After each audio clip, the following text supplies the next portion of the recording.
Okay. Okay. Thank you. Okay, so today we will, if time permits, wrap up on the optimization stuff.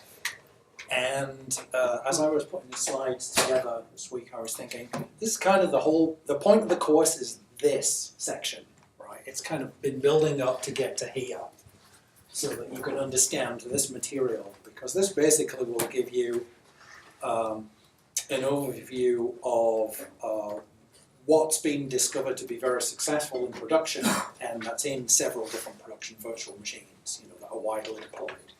So this kind of catches us up with a state of the art of production development, and the rest of the course is really stuff that's still in research, that hasn't yet sort of made it out to production yet. Some promising stuff, but nothing that's yet proven like this stuff is.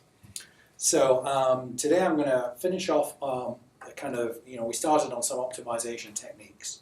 And I'll finish that off with a discussion of inlining. And then we'll look at how all of those things are brought together through adaptive feedback-driven optimization and tiered compilation. So last week we looked at splitting and customization and some other thing. I can't remember, but this is the biggie. Inlining is the biggie in terms of optimizations done dynamically. Because it does two things. At first people thought it was a biggie because it removed call overhead. But actually that's not the important part. That's nice, but the important part is that it makes your compilation unit that much bigger, and your compiler has that much more to analyze and expose to optimization techniques. And you kind of want to get as much in your hand as possible when you're optimizing, so that you can squeeze as much out of it. So inlining, obviously you can only inline if you know what you're going to call. If you don't know what you're going to call, you can't inline it. So that's why the static binding stuff that we were looking at last week, the inline caches and other techniques that allow you to say, oh, I think I'm calling this. That's why that's important. It turns out that, again, that was just kind of on the road to getting here. Along the way, that seemed like an important optimization technique, but it gives us the ability now to start making guesses as to what we actually want to inline. And that's really important because it makes a huge difference. If you do it wrong, however, you can really expand the code for no good reason. So it has to be done judiciously. So the combination of this optimization, the other optimizations, and the adaptive feedback framework will give us a way of doing really good inlining. It's really interesting to note that if you go back in the literature and look at stuff in the 80s and 90s about inlining in static compilers, there were a bunch of people who tried it, and more or less, when you look at those papers, they kind of go, it makes things a little faster. It doesn't really seem to make much difference. And that's because without the dynamic behavior, it's really hard to know what to inline and when to stop. And so it's really easy to do it wrong, and inline the wrong thing, or over-inline, or under-inline, whereas the observation gives us a much better handle as to what we should be doing. So what's the big deal? Oh, this is recording, by the way. I did the change. Yeah, okay. So the big deal is that we get to take a bunch of IR for the thing we're inlining and the IR that we're inlining into and connect those two up and start doing analyses across them. So we connect, this is now in the context of an optimizing compiler, not in the context of a simple JIT. And this isn't a compiler course. I'm not going to teach you how to write an optimizing compiler. Compiler course is so I'm just going to talk about the application in this context. So, you have control and data flow analysis techniques. You can now connect all of those up together. You can do, in particular, the trick of when you see control that was previously sort of an open-ended thing, like throwing an exception or a non-local return from a closure. If you can inline that into the lexical context, or you can inline it deep enough into the handler, now you can just turn that into a goes-out, right? Suddenly those things become really, really cheap.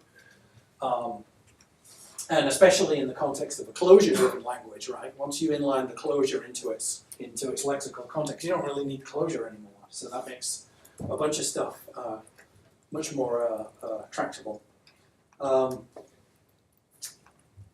of course, it opens the doors to further optimizations, including more inlining. So once you've inlined, now you know the callees of the thing you've inlined, and you can keep inlining and inlining and inlining.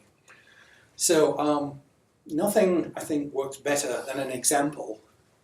So I'm going to run through a long example And this is lifted out of one of the early self papers. And I'll give you a bit more context after we've gone through the example. But this basically takes all the stuff we looked at last week, customization, splitting, primitive handling, uncommon branches and traps, in combination with inlining, and takes something that's pretty abstract and you would think fairly inefficient piece of code and transforms it into something that's pretty much as good as you can get through just the repeated application of these techniques. So the example, we have this method in self called sum2. So you send sum2 to a number with another number, usually integers, and it just adds up all of the numbers in between. Very simple. And the implementation of that bottoms out in a loop that looks like this. Basically, it starts by doing, we'll walk through it more closely, but it bottoms out in this loop, which is a while loop, as it's normally expressed in self. So you have a loop with a while thing and a couple of closures, and inside the closure you're evaluating the body of the loop by executing this block and then incrementing the control variable until you reach the end. Now if you compile and look at the bytecodes for that, you see this, right? There's no gotos, there's no loop here. This is just push a closure, send a while true. None of this is control flow at the language level. It's control flow only when you've inlined down and gone down, got to the bottom of where you're actually doing stuff.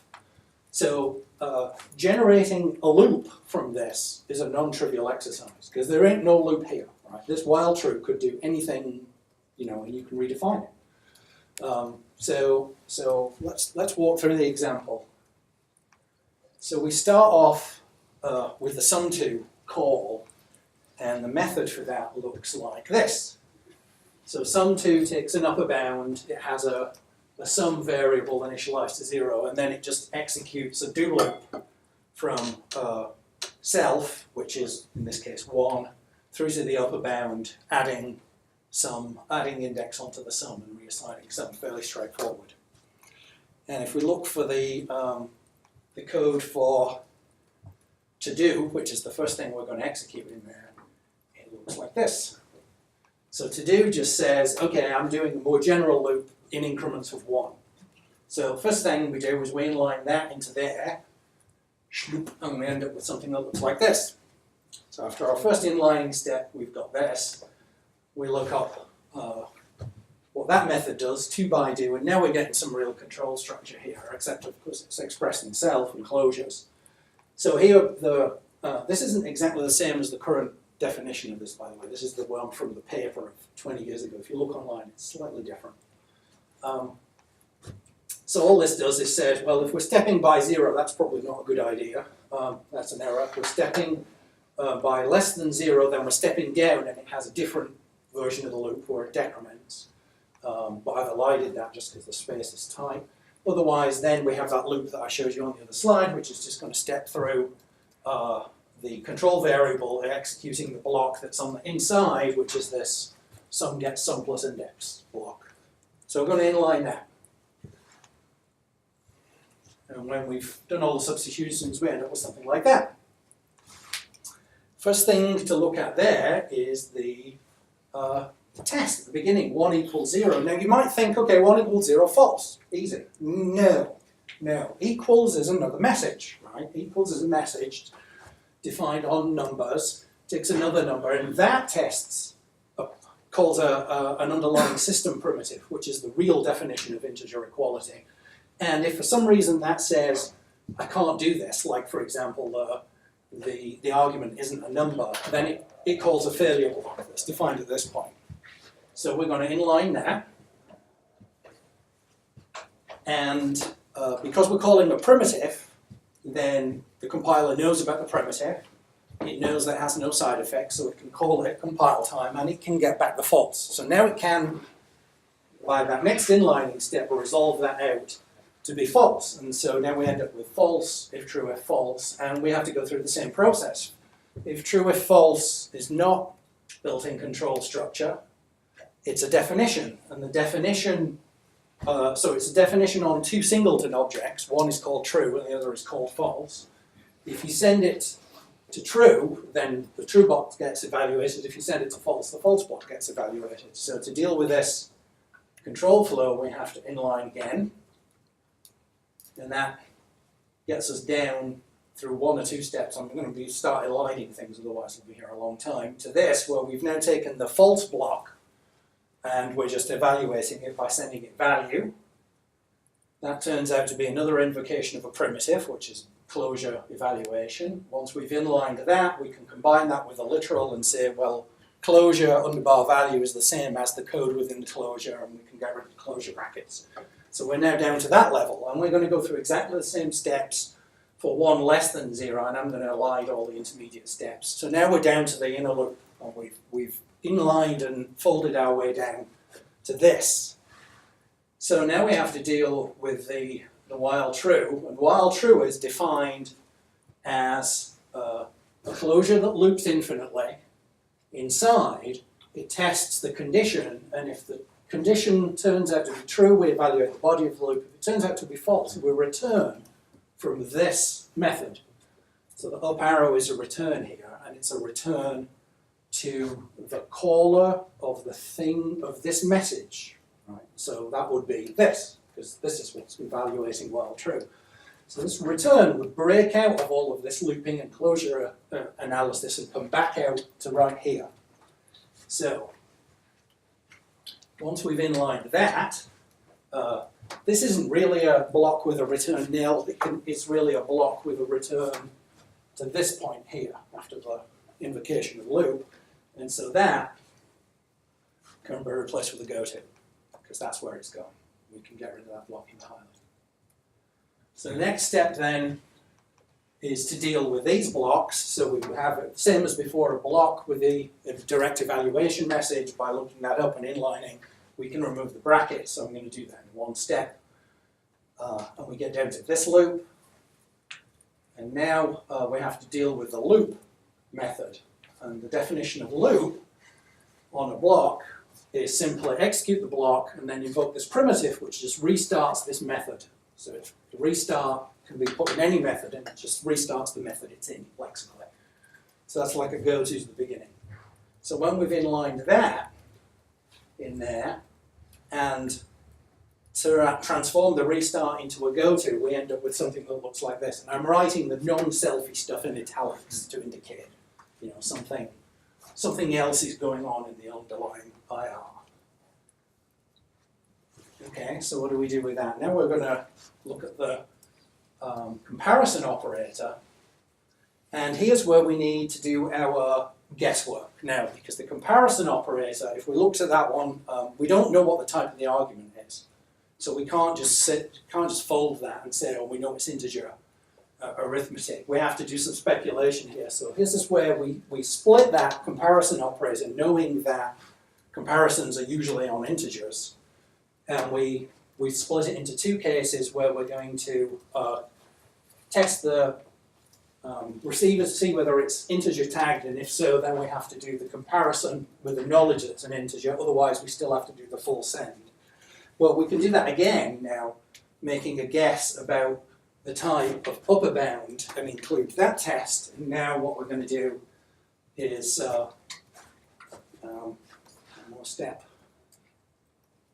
We're going to have two tests, so we're going to speculate that test whether both of those things are integers. If they are, then we can do the integer, italic version. This is like the C version, where the int here is d-tag basically, and that's the C comparison operator. Otherwise, we're doing the full send, knowing that the receiver is an int, but we don't, the argument is, and otherwise, if it's neither of those cases, then we still have to do the full thing. Well, we had the splitting technique last week, where we can take a control flow and duplicate after the merge point onto the end of those. And so we can do some of those tricks here. In particular, we can see that that comparison is setting a variable which is used in control flow. That can be rewritten. And the way we can rewrite it is as control flow. So we move the test into control flow, and we set a Boolean, which is now going to communicate the outcome to the end. And we can now start doing uncommon analysis right down here, because we're going to speculate that this branch and this branch are uncommon. This is the only one we care about. So we can connect this one to its use down here and start repeating the analysis. So in particular, if we move that code for the true and false cases and into the true and false cases of the control flow, we now end up with this. Again, I'm aligning a couple of steps here where we're inlining the tests and discovering it really is control flow before we copy it up here. So I'm going kind of, the pace is accelerating as I'm going through this. So now we've got to the point where we have control flow on the common path. We still have self messages here for these arithmetic operations, but everything else now is just control flow or uncommon traps, which will eventually, the uncommon traps will go into interpretation or de-optimized code to resume execution. So now we can analyze those. That's another example where we can say, let's guess they're both going to be ints. In fact, we already have the fact that this is an int from this initialization, and with a flow analysis we can show that that propagates round, and we already know I is an int. So we can fairly safely put in that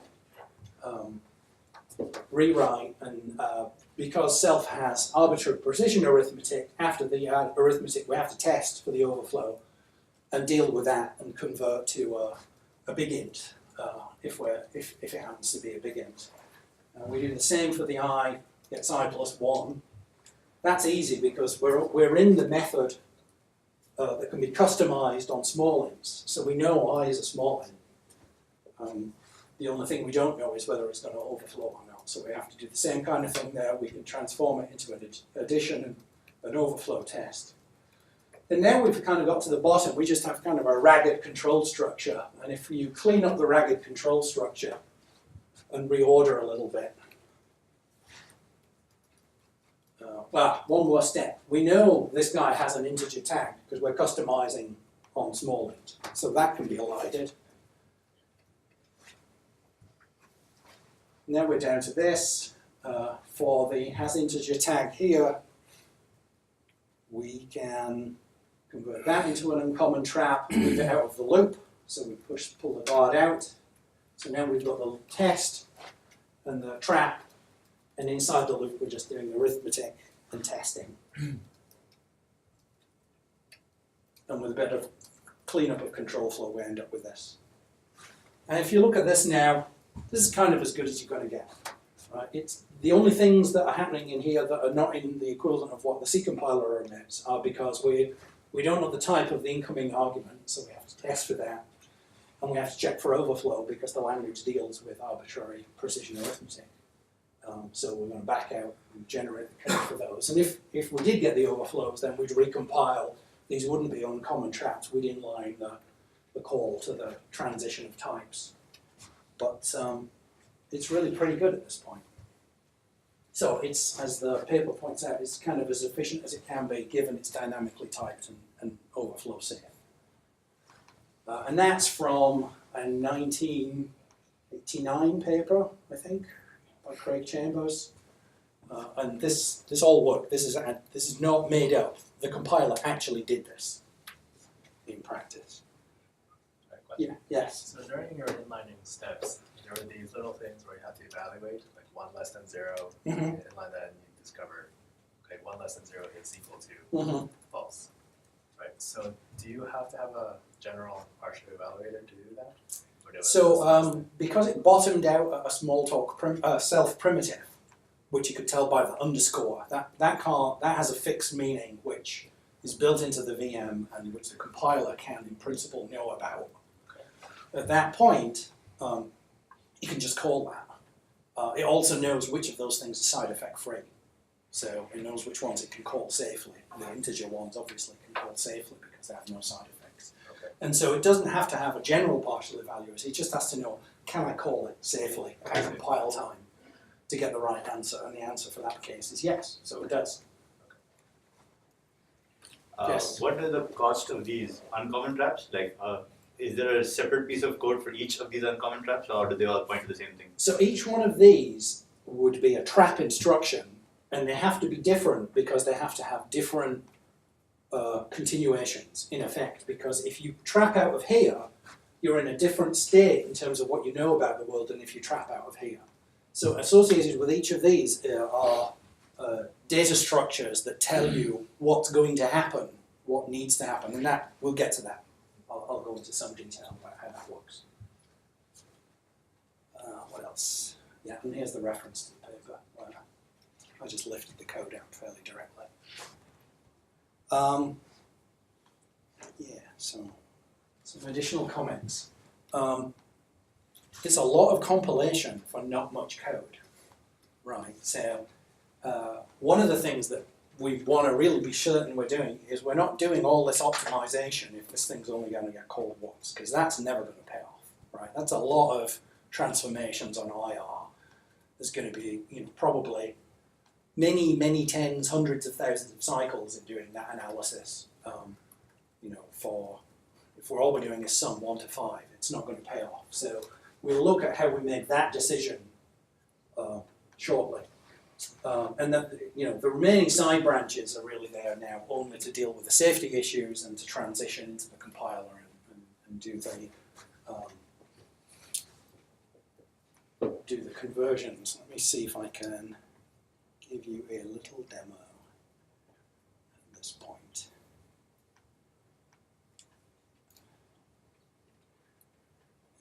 I'm going to switch to mirroring so I don't have to stare at the screen. Which is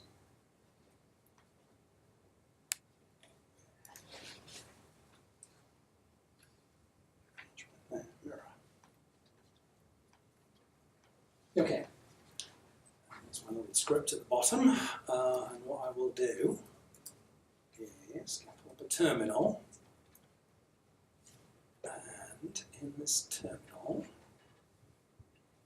can see my cheat sheet.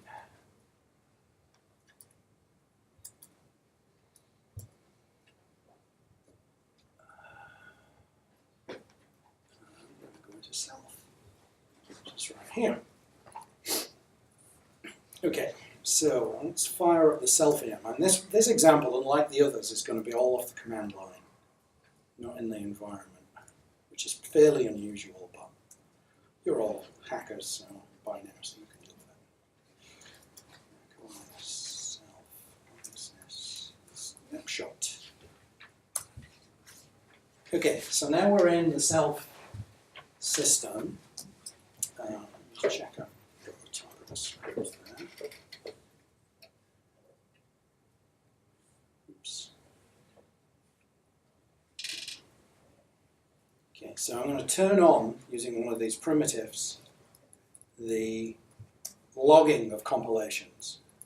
So this is basically a simple Boolean set deep in the guts of the VM that, when it's on, every time the VM compiles, it will print out a little line. So, quite a few just in dealing with the loop of the evaluation of that thing. And okay, so I'm going to hit return a few times to make things stabilize a bit. And now, I'll run the example. 72. Let's do 10,000. And that should give us a bunch of compilations. And if we look in here, somewhere in that list, hopefully is a sum2. So the NIC is the non-inlining compiler. That's the equivalent of a simple JIT. And the SIC is the, what does the S stand for? Simple inlining compiler. So that actually got invoked after a bunch of iterations to recompile sum2. There we go. Compilation count took 2 milliseconds and did a whole bunch of optimization. So there's the dynamic compilation take place. Now I actually want this really optimized before I do the next step. So I'm going to turn the compilations off because otherwise we drown in logging. And then I'm going to do a whole bunch of those. Do sum2 100,000. Start that running, And while that's running, I'm going to hit Control C, which will interrupt execution. So now we have two self-level processes in here, and we can take a look at them. So I'm going to look at process 0, and I'm going to suspend it. So now it's lying there prone in the heap for us to look at. And I can, so as is a little shorthand that says, take this number. You notice when it prints stuff out, it puts little handles in numeric brackets. So if you want to talk about the object, you can just do as object on that number, and there's a little table of stuff it printed out, so you can talk to things that came out with earlier prints. So I'm going to, on that, I'm going to invoke the primitive print process stack, since that is a process, a self process. And we see the stack of the interrupted process, which somewhere up here should have our sum2, yeah, there it is. So here is the top level expression, there's a do. See the code in this version is slightly different. It doesn't have a loop directly in the top level. It breaks out subcases for these. And there's all the ifs and the values. And so this is sort of what you would see from an interpreter stack of what, you know, it looks as if we're doing source level execution here, interpretation step-by-step execution. And you can't really tell that it's compiled in any way. All you can do is see all the code. But there's one more little trick. Since you're all wizards now, we can turn on wizard mode. And when we turn on wizard mode and do that print again, we get wizard information. Okay, so now each line is annotated with two hex numbers, and the hex numbers are the address of the frame in memory and the return address from that frame. So if we look, and obviously I hit Control C at some arbitrary point, so we may have got unlucky and not have much of a stack here, but we'll see what we got. So we go to the top of this. There we go. So we've got, every time these numbers are the same, we're inlined, right? We're in one frame. So count, that's the top of this current stack. That guy was inlined into that guy, which was inlined into that guy, which was inlined into that guy, which was inlined into that guy, and so on, and so on, and so on, and so on. Where's the transition? There's the transition. So those two are not the same. Okay? I've done this a bunch of times, well, not recently, but in the past. And whenever I do this, usually I find about 10 frames collapsed into one, on average, itself. And you have to do this massively aggressive inlining to get rid of all of that closure control structure and expose the actual underlying real control structure to get efficient code. And this compiler was the first to sort of do this massive, really aggressive inlining. There's almost no optimization other than inlining here. It's just minor stuff. Splitting and customization, but there's very little in the way of classical optimization in the system. Okay.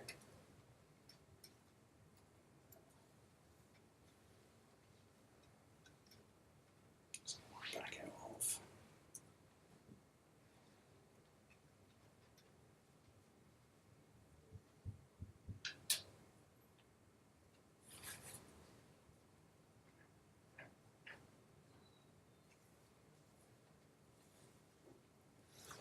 You guys have a really nice IR to do all this in?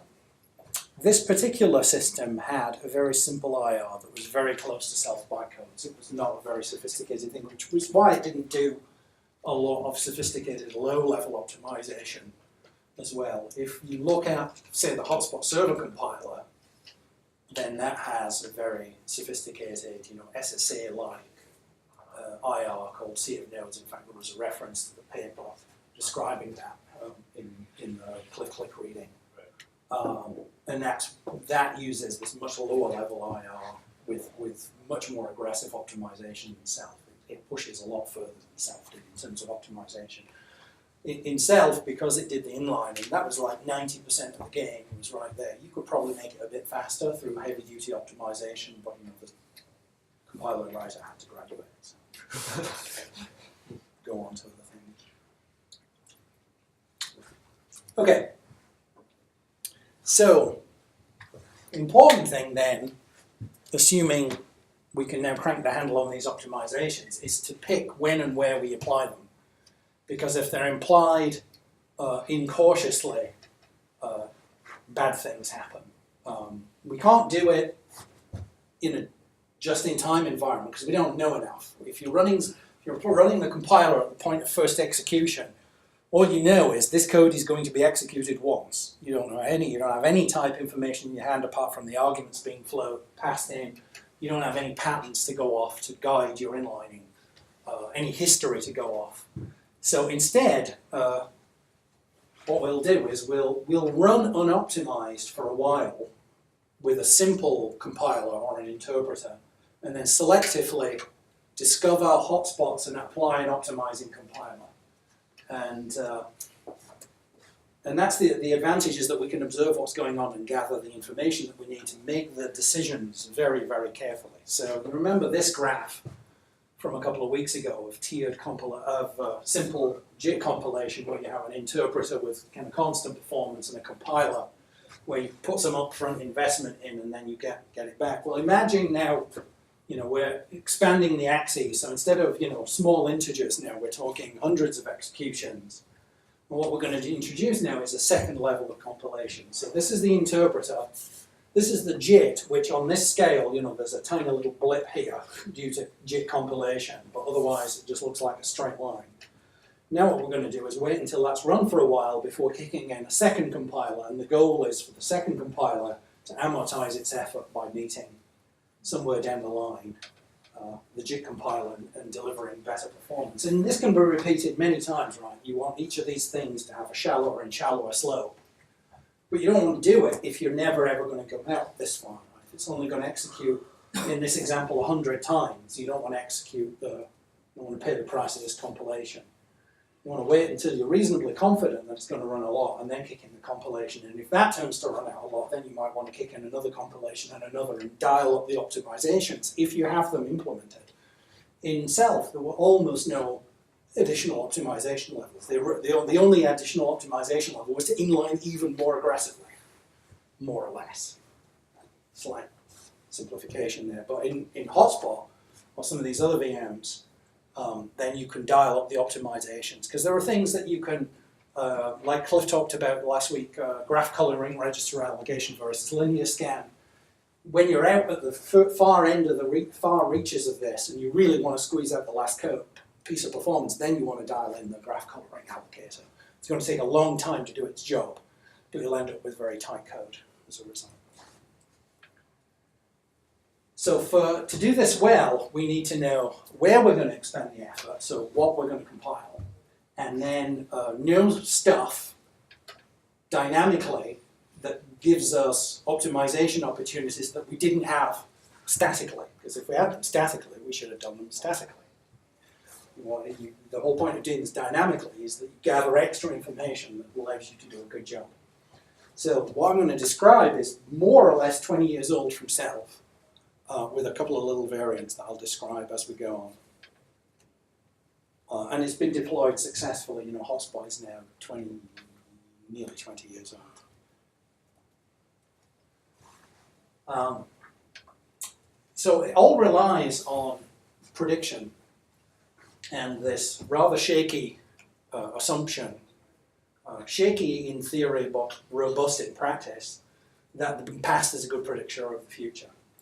It turns out that that's the way people just happen to write programs. That they don't have, stuttering phase changes just at the point where you think things have stabilized, that things actually tend to settle down. But it is an assumption, right? And you can easily write programs that violate this assumption and have terrible performance. So what can we use for predictions? Well, there's a few things. It turns out that it's very simple based on what we've got so far.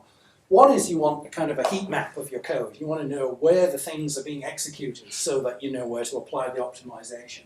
So if you know something has been executed n times for some value of n, you're going to assume it's going to be executed a lot more than n. And you can even use a series of thresholds to increase your confidence level, so you can set different levels at which you say, okay, it's been executed 1,000 times, I'm willing to invest this level of compilation. It's been executed 1,000,000 times, I'm willing to go that extra step further. Last week we looked at polymorphic inline caches. Well, the great thing about polymorphic inline caches is that they give you type information as to what was actually invoked. As long as it's not megamorphic, you get a nice, accurate picture of the observed types at each particular call size. That's really helpful. We can make some assumptions about program structure based, again, on what we think programmers are going to do. A fairly safe one is to say, you know, loops are more worthy of optimization than the code around them. I don't think is a particularly bad thing. The others, I'm not so sure are such good ideas in retrospect, and that maybe you should just use the measuring tools available that I'll describe instead of making assumptions. So one is, you know, you can assume exceptions are going to be exceptional, but sadly, there are programmers who write exceptions and assume they're going to be cheap, and they're just going to be penalized if you make this assumption, right? It's just going to be sucky for them. So if you think exceptions should be fast, then you can do other things. You can do measurements on how often they happen to figure out whether you want to deal with them specially or not. And similarly, primitive types, you can make assumptions about the frequency of those things, but every once in a while they'll be wrong. So it's better to measure, I would say. How do you measure? Well, we use counters. So we're going to place counters in the compiled code. So as we emit code, we're going to have site-specific counters. So a variable and a little piece of code that as it passes through that arc in the control flow, it just loads the counter increments and stores it back again, and maybe does a test to see whether you've reached the threshold. But the important part is the incrementing. You put one of these at the entry of a method, so you can count how often a method's been executed. You can put them at the loop back edges or loop dominators to give you some picture of the heap of the internal loop structure of a method. Each of the counters is site-specific, and they're just incremented by the generated code. Now the testing, to see whether you've reached the threshold, you can do two ways. You can either put the code in line to do the testing, but then you're paying for it every time you go through the code. Or you can just have a separate thread that looks at the counters, you know, because they're in memory. You're not interrupting the running program, and you know the thresholds are not super precise. You know, 1,000, 1,000, 1,001, 1,100. You know, it's not going to make that much difference to test completely synchronously. So you could do it either way. And the thresholds, because they don't even need to be precise, you can cheat. You know, they have to be sort of statistically approximately right, but not super precise. So you might even, in a multi-threaded system, not even bother locking when you do the increments. Right? You might lose some increments due to races, but something that's hot, it's going to increment. You know, if it's racing, then it's going to increment fast. So that's the counters. Now, another technique which is used is to convert them from being from measuring absolute values into rate measuring devices, because what you really probably want to do is execute code that's optimized code that's executed frequently. You could imagine having a piece of code that's executed infrequently, a few times a second, but very regularly. And you know that might not be worth optimizing, because the payback on the compilation might be hours in the future on that. So what you really want to know is stuff that's executing a lot right now or recently. And so one technique that's been applied is to have a background thread which goes round the counters, so it knows where they all live, and it just regularly divides them by a constant. So if you think of the simple case of division by 2, it's like having a half-life, right? The current value of the count is whatever it counted since the last division, plus half what it counted in the previous division, plus half of what it counted in the division before that, etc., etc. So sort of recency has extra weight in the counts. And that turns them into this sort of exponentially decaying rate measuring device, which turns out to work out pretty well. This is the only description I could find of this was in Ors's PhD thesis. It was in Self, but it never seemed to make it into any of the papers as far as I could tell.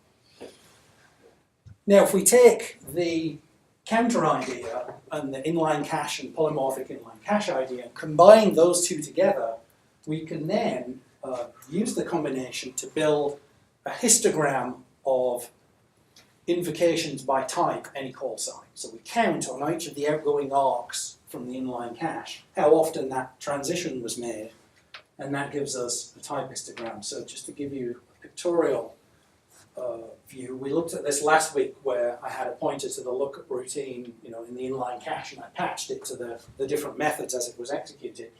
What we're going to do instead this time is when we first bind, instead of binding directly to the callee, we're going to insert a little stub with its own counter in between. So our inline cache is going to go to the stub, and the stub is then going to vector through to the thing. And every time we go through the stub increments its count. So this is a nice, easy way of having a counter without, if we put so what would be the problem with putting the counter here?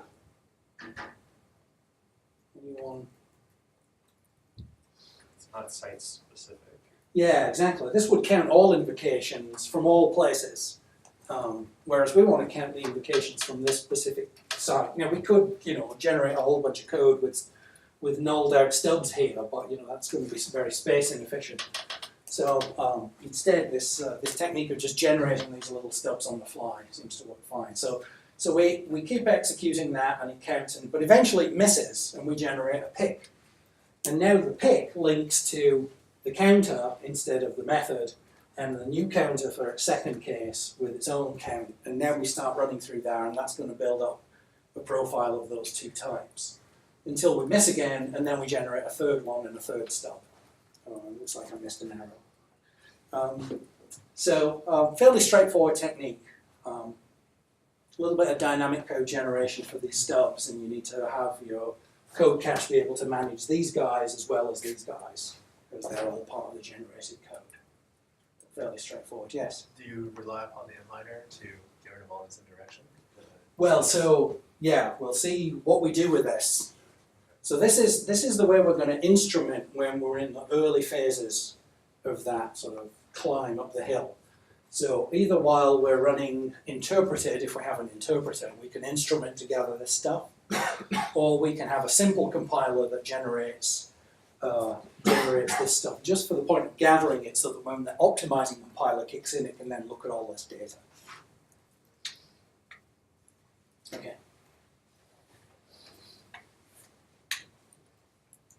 Okay, so eventually, imagine these things sprinkled through the system as the code is running, all the counts are increasing, you've got counts in the method headers, you have counts in the loop bodies. Eventually, some counter is going to trip and it's going to trigger recompilation. So something's going to overflow or reach a threshold. And now you have to decide what you're going to do, what you're going to recompile. And it turns out that this is far more critical than the counting part.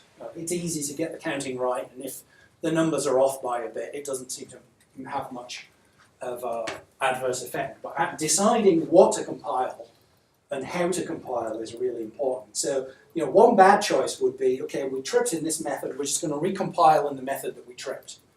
And that's bad because we're not looking at any of the surrounding context. We're not using the information of how we got there to figure out what we should be doing. So, in particular, what we want to do is make our it takes time to spool up a compiler and get all of its data structures ready and emit stuff, especially if we're going to do optimization. So we want to invest that wisely on kind of as big a piece of code as makes sense, right? Kind of just the Goldilocks effect, right? You want just the right size. No, not too big, not too small. But too big is actually better than too small, because too big can always be broken up into separate subcompilations. But too small, you're just not going to have any optimization opportunities. So what we can do now is we can look at the invocation counters in the inline caches as we walk down the stack to see what the profile looks like down from that loop. So we start with the current frame, we can walk up to see where it was called from. That gives us the return address, and the return address will be right after the pick that was invoked. In the pick, we'll see the frequency of what that pick did.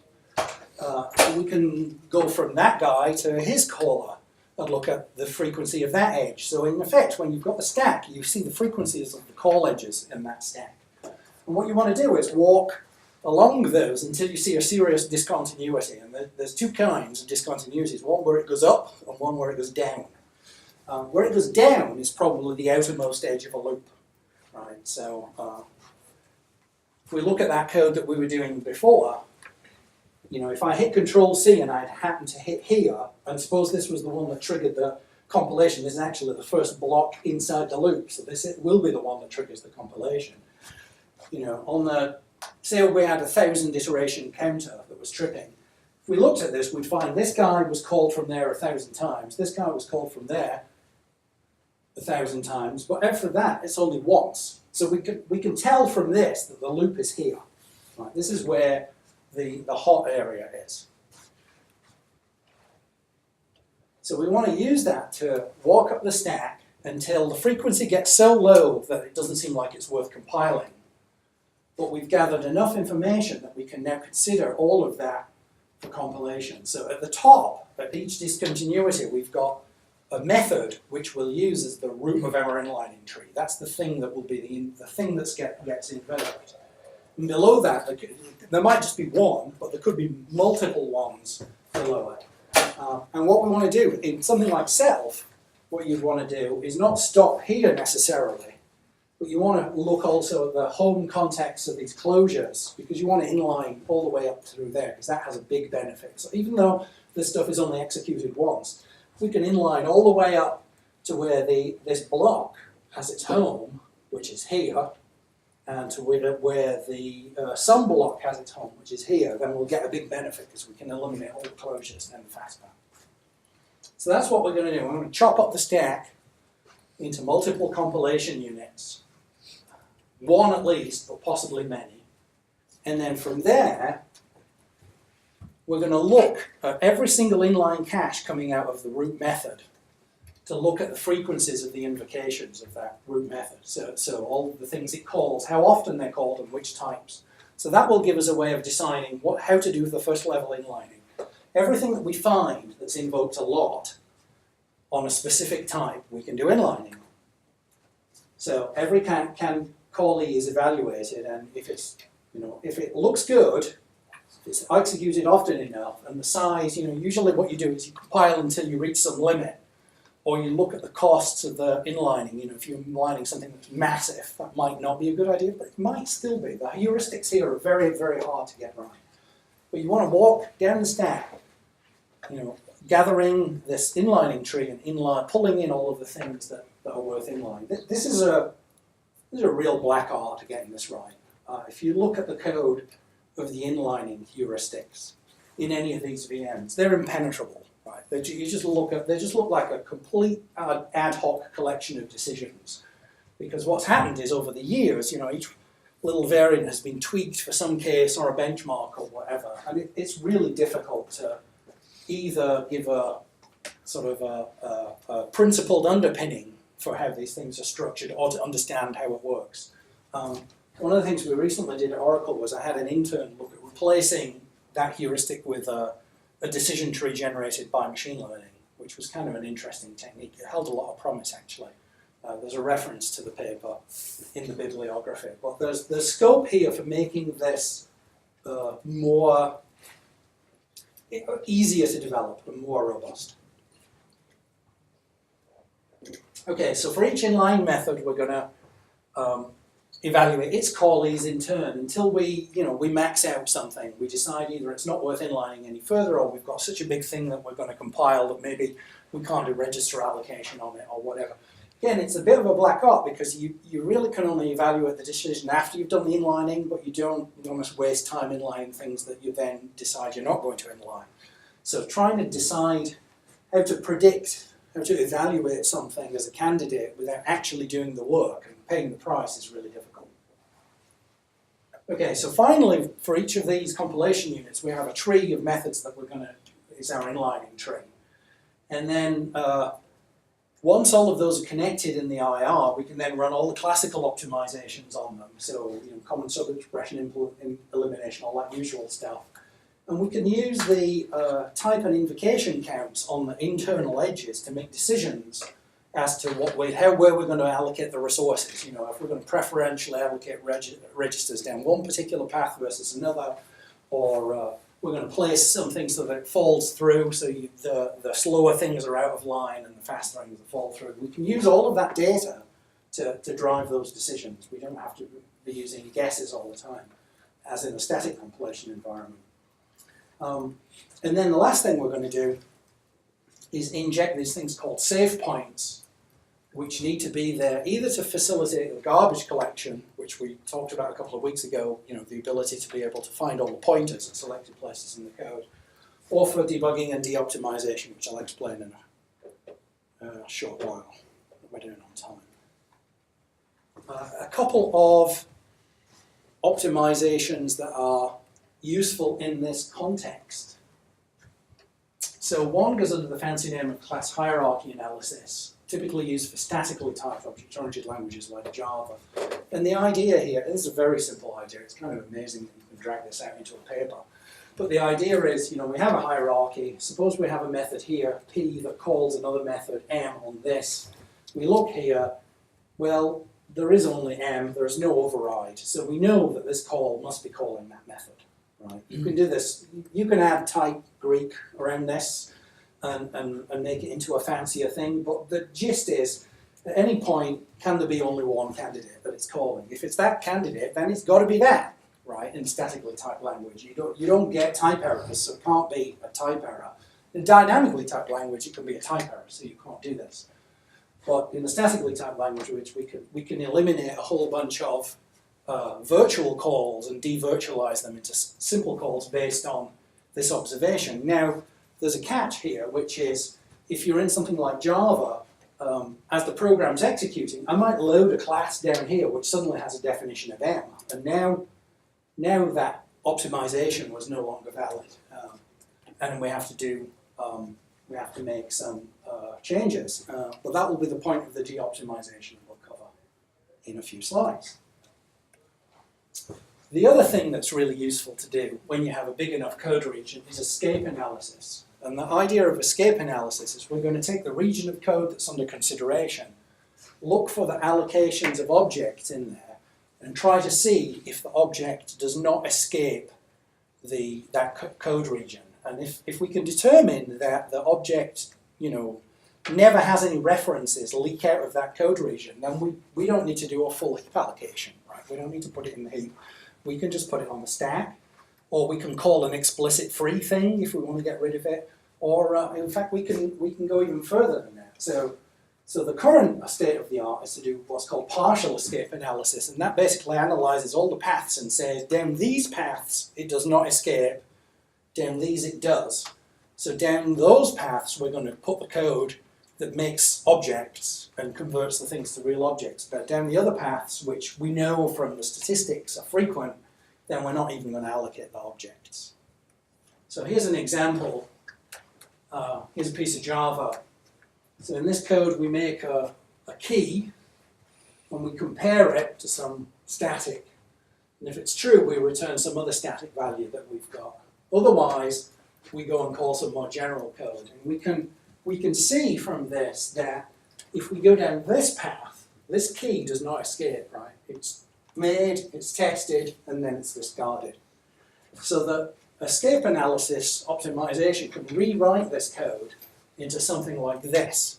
So this is, it starts first by inlining. So take those things that were called before. So assume, for example, that this is a synchronized method that's doing the comparison.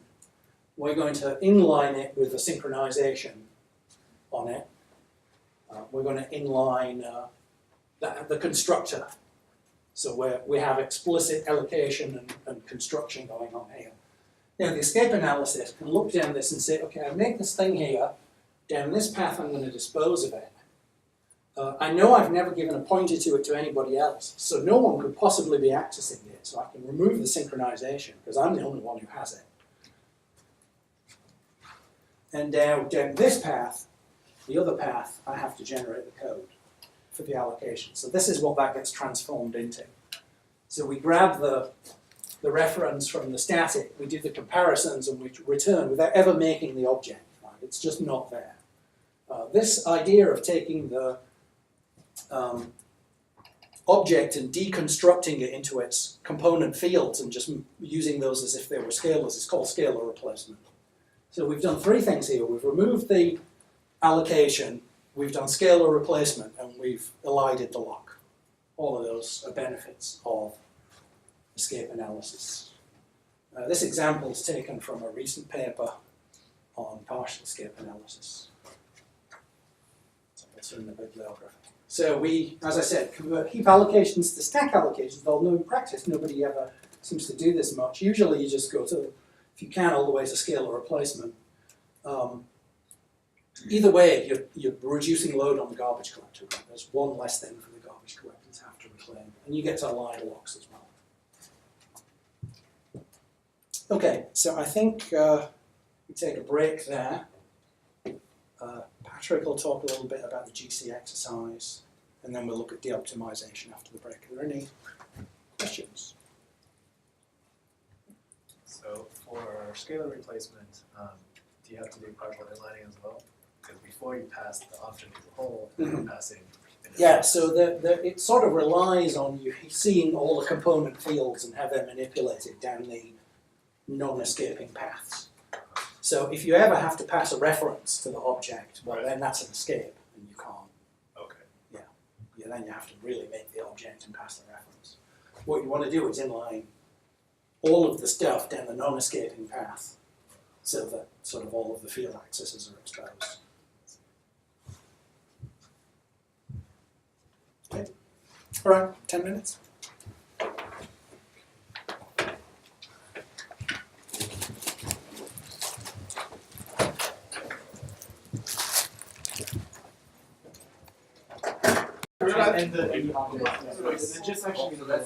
Now we just compile it out of the combined specifically, so we can really compile for this. You guys? So hopefully the JIT is going all right. I'll talk about that in a little bit. So this is going over the garbage collection and the tag primitive optimizations assignments. So the garbage collector, you implemented a compacting precise garbage collector, right? It's not a trivial thing. You get decent performance out of it.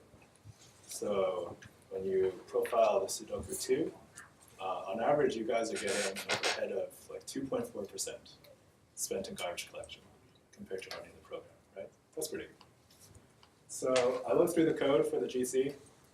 As far as I can tell, so Mario went over this trick for self, where in your heap you have these dedicated words to tell you what type an object is, right?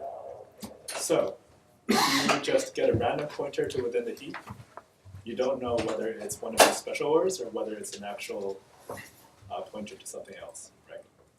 So if you tag these tag words, then you can start at any arbitrary place in the heap and scan forward from there. Does that make sense? If you use this trick, the generational GC is actually not that bad. It's actually pretty straightforward. I think you can do it in about a week. Can you restate that again? Okay, so the problem right now with your heap layout is that imagine I want to scan all pointers between address here and here. Okay? So you jump to that place in your heap, and now you have to decide, is this a pointer or not? Because it could be a pointer, but could also be one of these special tag words, right? And some other systems, they keep a map so that you can backtrack to the tag word, and then you can start jumping in the appropriate sizes. So that's tricky. So instead, you could just mark this tag word with some special bits at the end. So then you can jump to a random pointer, and you can say, is this a tag word or not? Well, just check the bits. So you can scan any address range in the heap. Okay, so that's a very, very nice trick. Okay. Why is this particularly required for the generational GC? You'll find that if you try, being able to scan random parts of the heap is something you have to do. because you have to process the remembered set, and the remembered set marks, if you use card marking, it's just a card is marked, which is an arbitrary, like 512 byte chunk in the heap, without respect to object boundaries. Okay. So when you start one of those things, like you're in the middle of an object probably, so you need to find the boundaries near there so that you can walk up through the heap. Makes sense. Do you have a question? How did you say you should like keep the tags? Oh, like, yeah. Because it's possible for like jumping like into the middle of pointer, and how to decide if it's a middle pointer or not. Sorry, not the middle of a pointer. You have a pointer to the middle of the heap. Okay. Yeah, so but the middle heap could be like part of. Like, it could be part of an object. Yes. So you Yes. could be in the middle of an object. Right. So you just need to know: are you in the middle of an object, or are you at a tag word? Oh. Right. So make sure you mark the tag word specially. Does that make sense? So basically, just a tag that's special that you can decide if it's a tag. It's the tag of the beginning of an object. Yeah. Okay. In Self, it's called a mark word, because that's where the GC would write its mark bit as well in the same. Okay. But then what if there's an int in the object field that's the same as that? So Feeney's design, there are no raw ints actually. Right. But for the rewriting, like for the And so you're still jumping to an arbitrary point, but it's word aligned. Yes. Yeah, you're always word aligned. I see. Yeah, it's word aligned. Sorry. That's That's important. Don't do arbitrary byte boundaries. That gets Okay. Okay, so I got you guys to measure some of the memory allocation statistics. So if you measure Lecture2, on average, you guys are getting about 95% integer allocations. Why it differs between different implementations, I'm not quite sure. Because it's a deterministic program. But, yeah, I don't know. So, if you think about how bad this is really shameful, right? So, Feeney requires 32-bit integers. What are we actually using for a 32-bit integer? Well, we're using a 64-bit pointer, because we're on a 64-bit system. The 64-bit pointer goes to 128-bit struct. This first 64 bits is the tag word, and the second 64 bits is the value. So you're 6x over what you should be using. Yeah? I can answer your question as to why it might be different. Some people would allocate a null object every time, and some people might allocate I have only one null object in the world. Ah, yeah, okay. That's probably good. Yeah, that's probably why. Yeah, you guys choose nulls to null. Probably why. Okay. So, like I said, average, you guys are getting 2.4% overhead on Lecture2. So, who thinks garbage collection is still slow? Right. So, garbage collection, you have the collection time is proportional to the number of live objects in a heap. Okay. Plus, you get the ability to do bump allocation. So, compared to naive C++ implementation where we call new and delete all the time, a garbage collector will beat that hands down, basically. There's a few specific circumstances where you can play clever tricks with the memory and you can beat a garbage collector, right? So if you know this entire region is going to be done with, you're never going to use it again, then you can deallocate it. You can just throw it away in one instruction. Whereas garbage collection can't do that. But if you don't play any fancy tricks, if you just rely on new and delete or free and malloc, I don't think you'll ever beat a garbage collector. I don't think so. Yeah. Okay. Okay, so there's a fun question in the garbage collector assignment. I gave you a code snippet and I asked you to see what's wrong with it. How many people actually read this question before you implemented a garbage collector? No one read. Okay. I did, but I still made that bug. Yeah. Right. Good for you. Yeah. You also got it. Yeah. This bug and I have a very personal relationship. Through many caffeine-filled nights. Yeah. So everyone pretty much got it. So you pop from the operand stack. This is some value. Then you call halloc. But this halloc is not safe. It could spawn another garbage collection, which means that whatever thing you popped is now garbage. Okay? So what you have to do is you have to get the length first, call halloc on the length, which may relocate all the pointers, and then afterwards, then pop the 2 items, okay? Because after that, it's safe. So when I was designing Feeney, I knew this was going to be a problem because I run into it all the time. So this is, in Feeney, the only place where this happens. But in a real system, stuff like this is everywhere. And it's a real pain in the ass. So. There's another thing I noticed. It's not just about popping this from the stack and worrying about the fact that the garbage collector might collect it. Even if you were to just get a reference to the length or the initial value, that reference will get overwritten because of the copy collector. Yeah. It's not just the pop. Yeah. If you peek, it doesn't It work. doesn't work either way. Yeah. So very, very subtle bug. Can you keep another like list of like stuff that was popped? Yeah. And then you also, when you do the garbage collection, you also scan that list. Right. And then whenever you finish this operation, you clean that list. Yeah.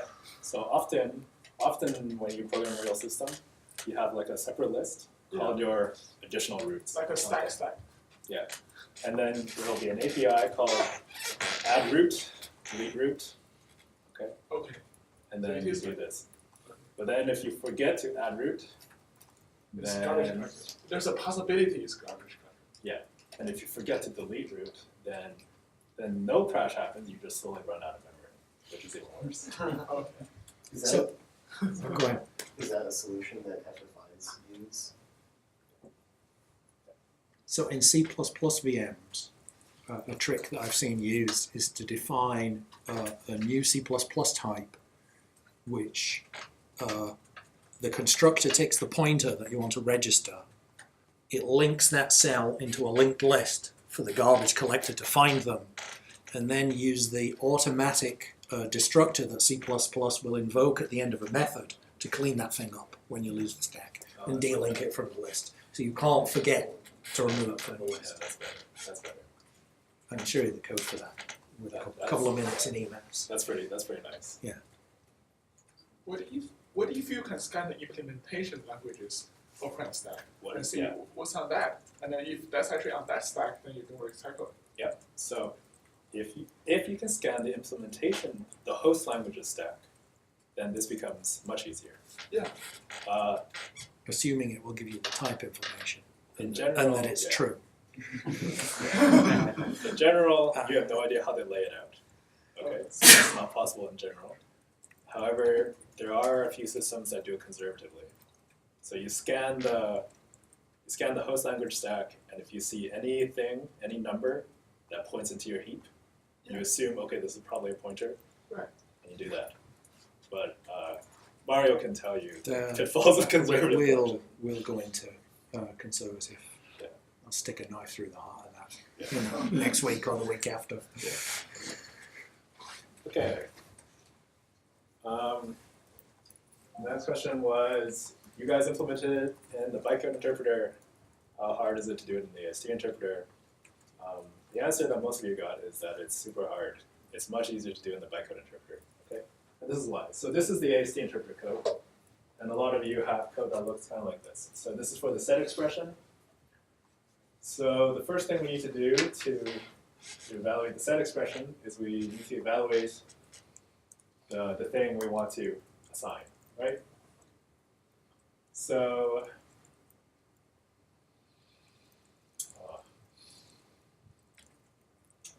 this is actually not the greatest example. Okay, let's say set takes 2 arguments, just because this is the wrong example. So you have to evaluate expression 1 and they have to evaluate expression 2, right? Now when you evaluate expression 2, you could run a GC, right? And your reference to expression 1, that is where the operand is living. So in the bytecode interpreter, this expression 1 value is cached in your operand stack. In the AST interpreter, this expression 1 is cached in your C stack. Okay, which means if you want to discover all your roots, you need to scan the C stack. And we just ran into the same problem before. Okay, so that's why it's much harder using the AST interpreter.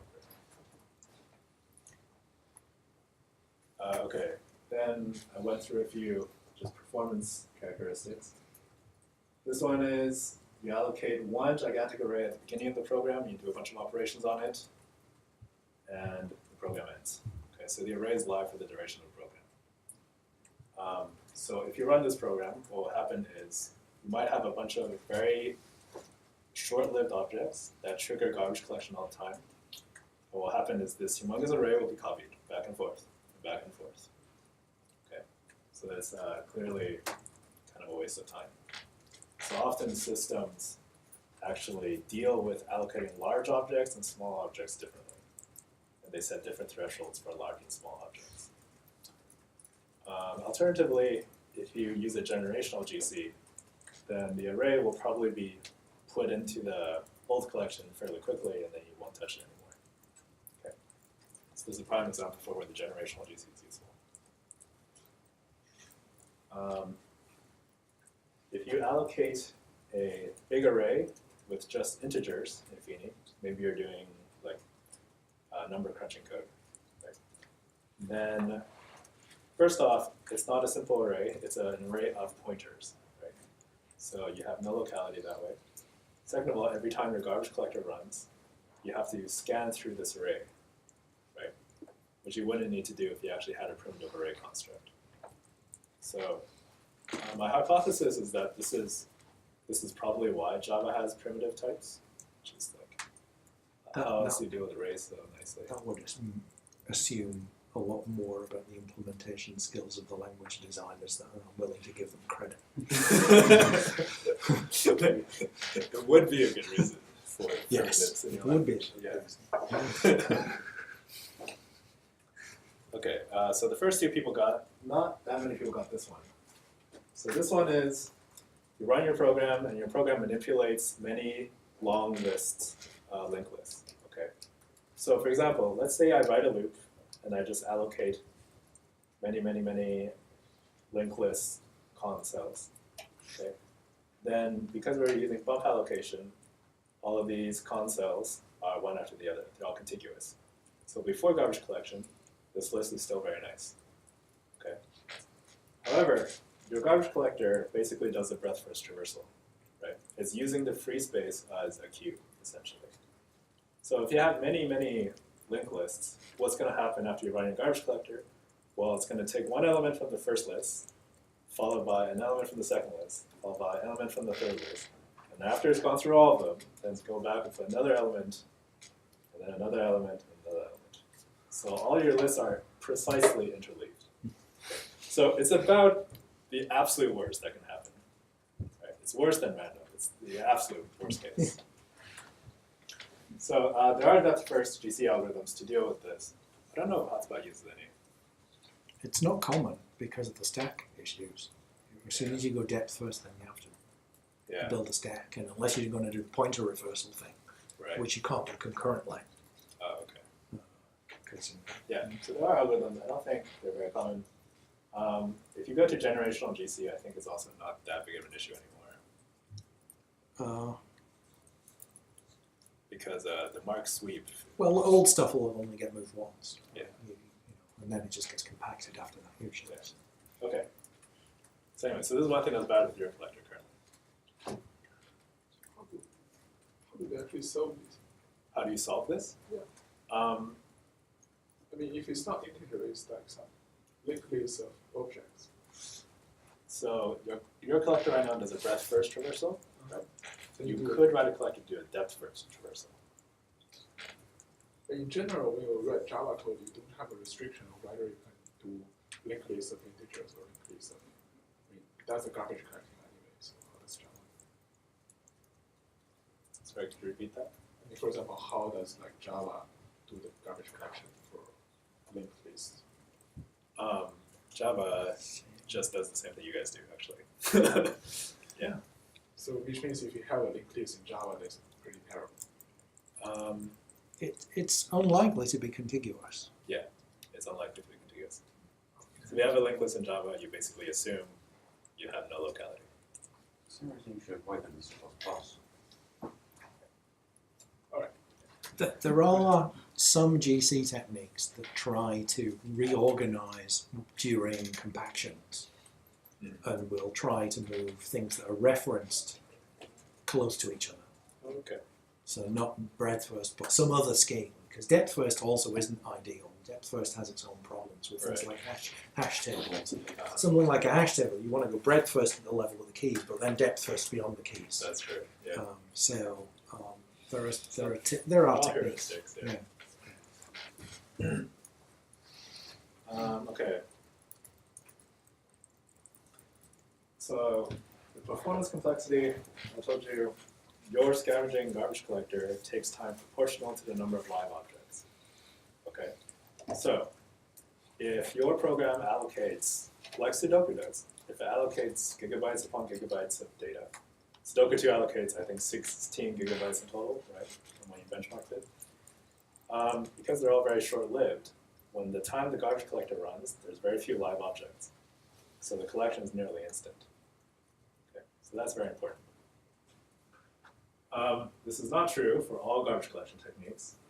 So reference counting, every time you create something, every time you store to something, you increment its reference count. Every time you delete something, you decrement its reference count. So reference count is generally proportional to the number of allocations and assignments. Right? There are a lot of allocations and assignments. And naive mark sweep, the sweeping phase normally crawls through your heap space. So naive mark sweep is generally proportional to the size of the heap, not proportional to the size of the live heap. Okay.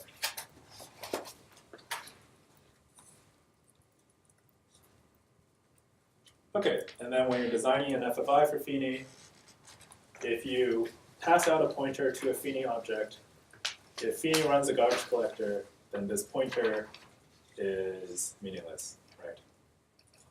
So there are two problems that you have to be aware of. First of all is, one is the one I just talked about. When the garbage collector in Feeney runs, how do you signal that this pointer has changed to C? The second problem is, when the garbage collector runs, how do I know that C still requires this object? So don't mark it as dead. So C has to somehow tell it, is this a root or not? And this is the solution we just talked about.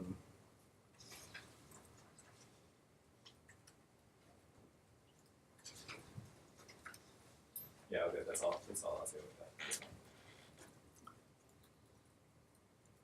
Okay, and then the next assignment was we did the type primitives optimization.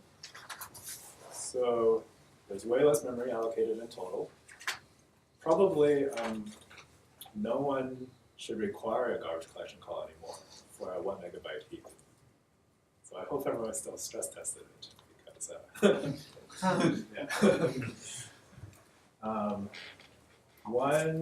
One great thing about this optimization is that it alleviates the strain in your garbage collector, but also, if you look at how the arithmetic operators are implemented, they're also much cheaper.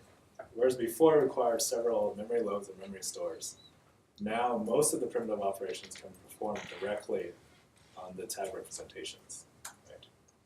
So that's going to be a big savings. Right now your call slot operation is still dominated by the lookup, but when we move past that, after we do inlining, then this will be very beneficial, actually.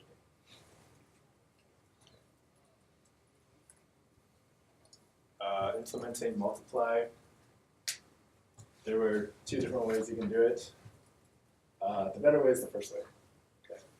If you do it this way, so F is basically a shift operator, shift left by 3 bits. So if you do it this way, then both of them get multiplied, and then you shift it back down, right? So if you overflow by these 3 bits that you need, then the shift back down is going to give you garbage. Okay? Whereas this one, you shift it down first, which doesn't lose any information, and then you do the multiply. So you get an extra 3 bits of precision.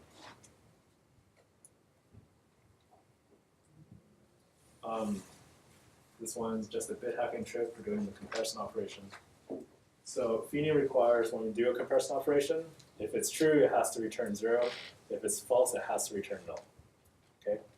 And we use 2 to represent null and 0 to represent 0. Okay? So I gave you this, this instruction, G, and you give it a predicate. And this models, like on the x86 processor, there's an instruction called set E or set LE. And it will give you either 1 if the comparison is true or 0 if compare and it's false. Okay, and a lot of processors have these instructions. And what we don't want to do is you don't want to write a branch. Like, do the comparison. If it's true, then move 0 to some register. And if it's false, then move null to some register. We want to avoid branches, right? So here's one way that I came up with. So you call the comparison operation. This gives you 0 if it's false, and 1 if it's true. We need to somehow flip that because we need the opposite way. So you XOR it with 1, and then you need to just shift it into the second position. Okay. So that's the way that I came up with and used.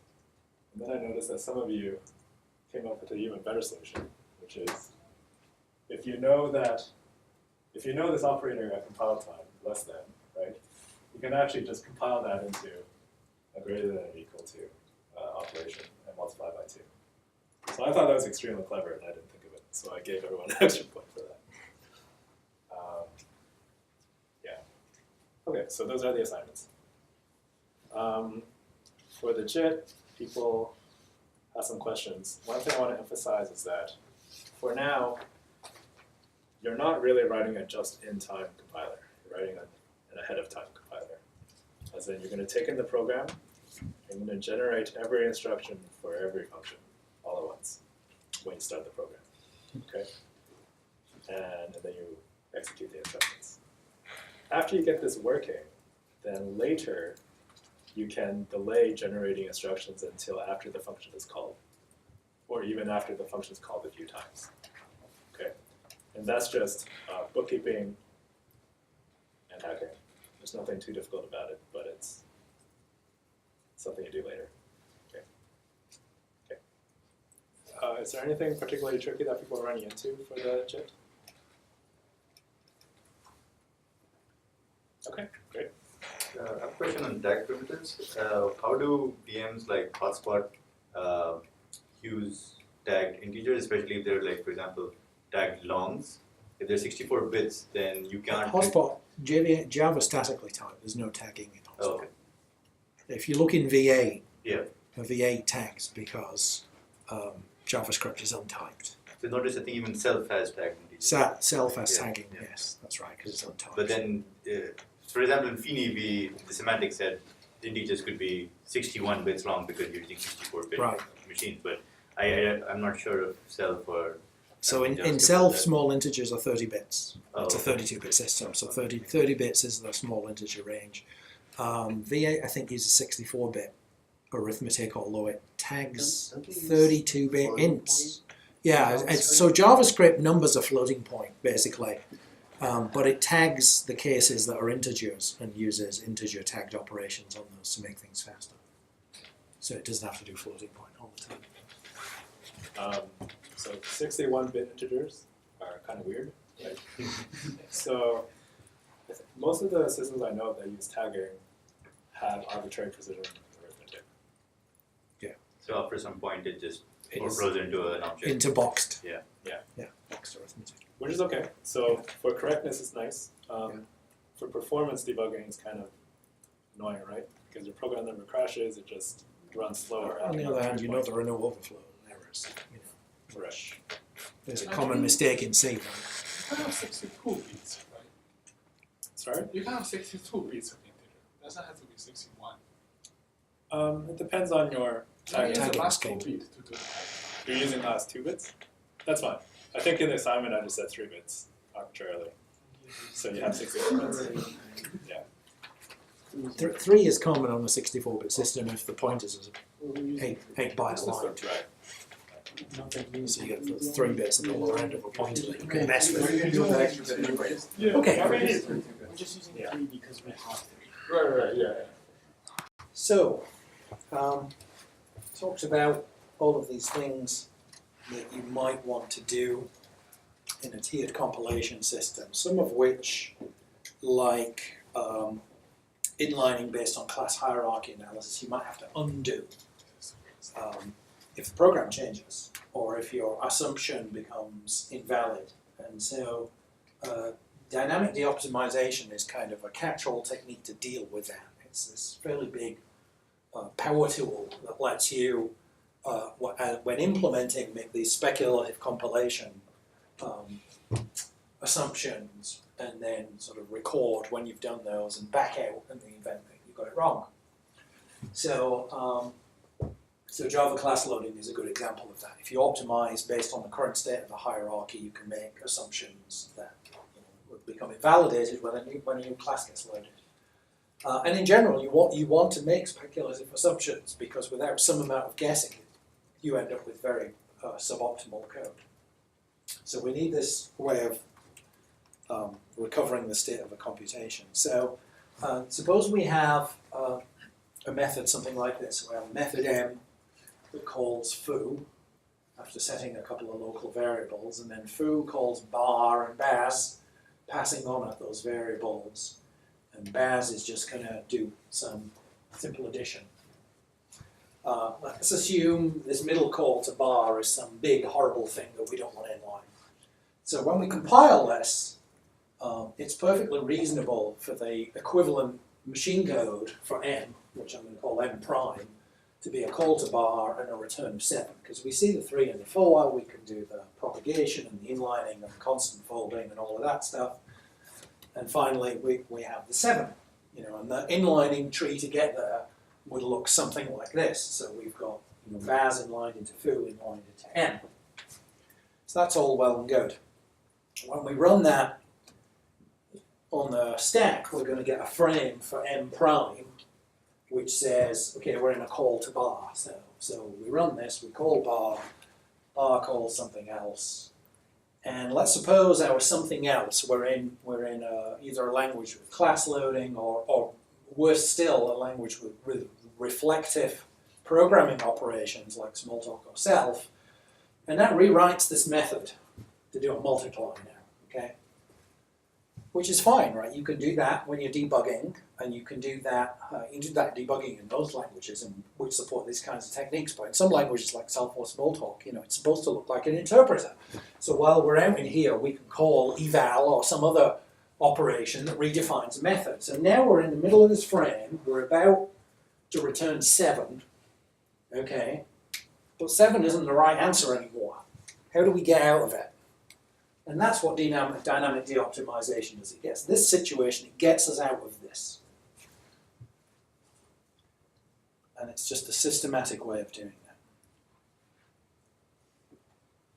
So what it's going to do is it's going to take this frame for the optimized method, and it's going to rewrite those frames to look as if we were executing in the de-optimized, the interpreted or simple JIT compiled version of this, and replace them such that when we come out of this, instead of being in this method at this point about to return 7, we're actually in this method at this point, having come out of the call to bar, and we're going to call baz, and we're going to do the multiply and get the right answer. And so to do that, we need to recover the frames, and we also need to recover the variables. Remember, we had 2 variables here, which just got optimized away because they were never needed. Okay, so how do we do that? So what we're going to do is we're going to insert something that looks like save points in the code, the points at which we need to make these transitions. And the save points have some relation to the GC save points. They're kind of a generalization of that technique.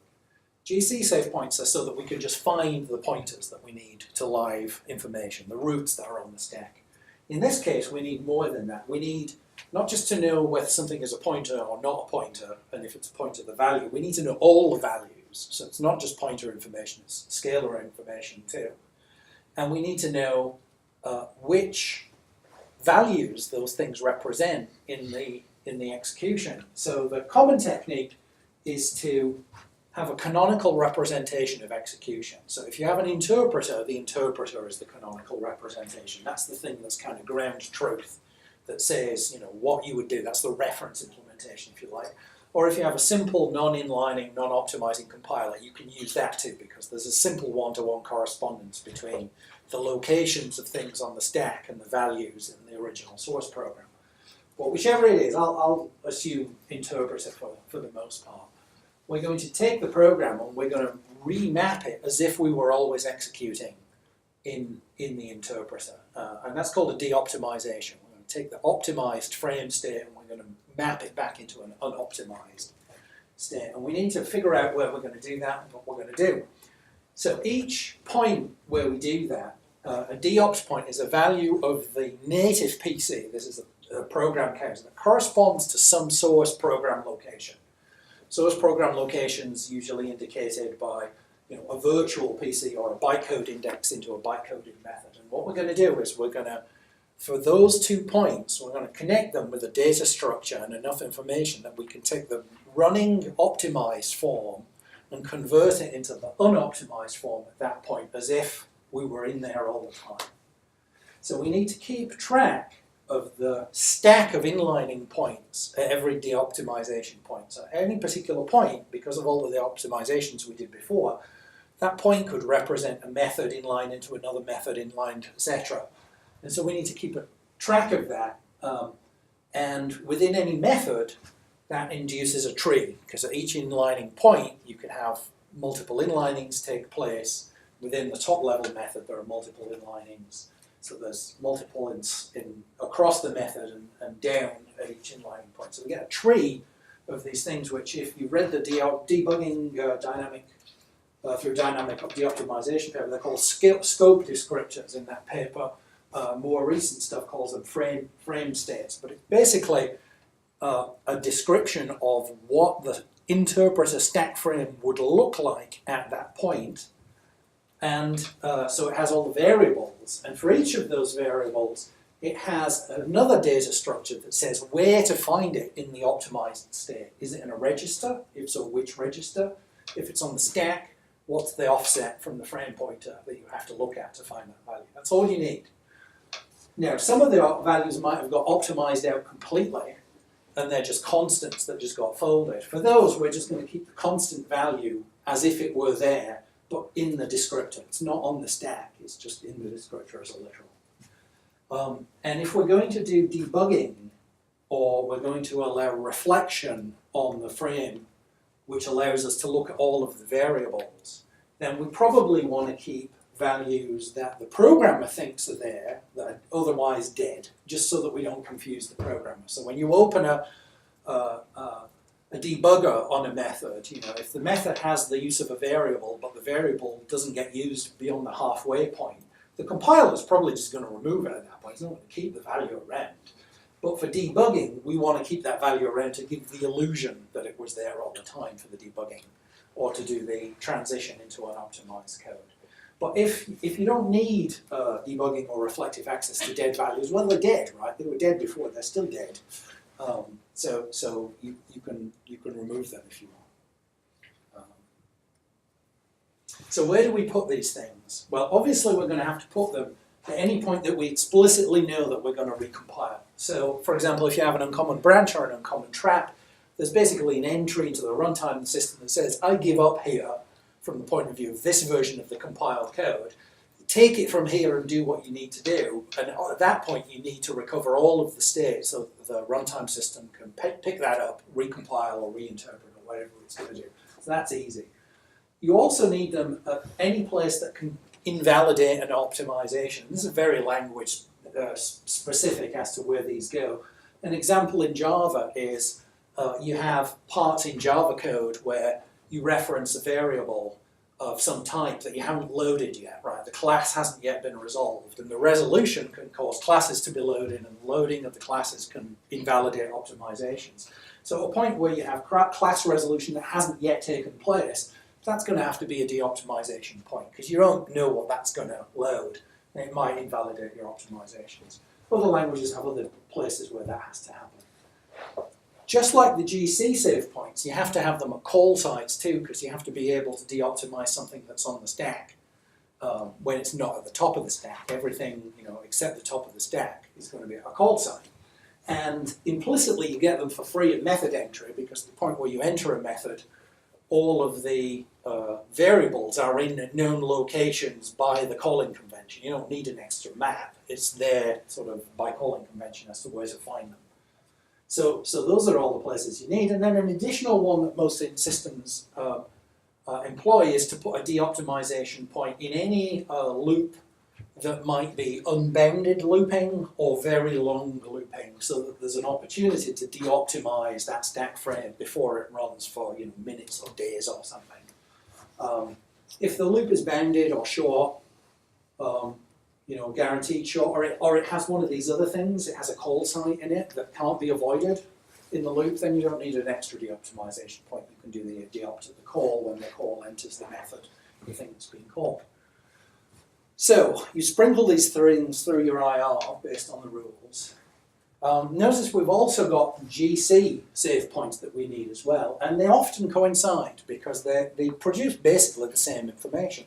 The GC save points information is just a subset. It's just saying, here are the pointers. Okay, I don't care what they're called. I don't care about the names of the variables, and I don't care about the variables that don't contain pointers. Here are the pointers and where they live on the stack and in the registers. So the two are very strongly related, and often a save point for GC will often be a de-opt point too. But they are different purposes, and they don't have to be completely coincident. And in particular, from the point of view of implementation, de-optimizations are rare events, and so reconstructing a stack frame in an optimized form is something you can do fairly leisurely, right? It doesn't have to be done in the blink of an eye. Because it's probably going to trigger a whole bunch of compilations, and they take a bunch of time too. So de-ops are rare, and querying that structure, it has to be general, but it's probably too slow for GC, because GC has to scan stacks regularly and fast.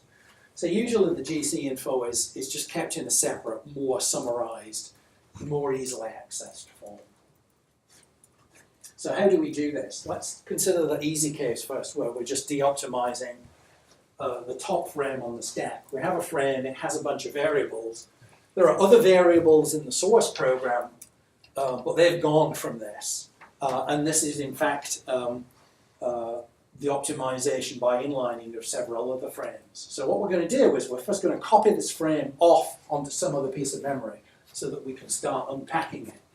And in its place, we're going to make the replacement frames. So at the point that we're suspended at that save point, we're going to have a chain through this scope desk tree that ends at this point. So the tree covers a whole bunch of save points in the code. One particular leaf is the point at which this is suspended. So from that tree, we pull out a stack of frame descriptors. Frame descriptors tell us which frames we have to generate. We look at the methods tell us how big the frames have to be and where the variables are going to be. So we put right onto the stack the frames corresponding to that slice of the tree.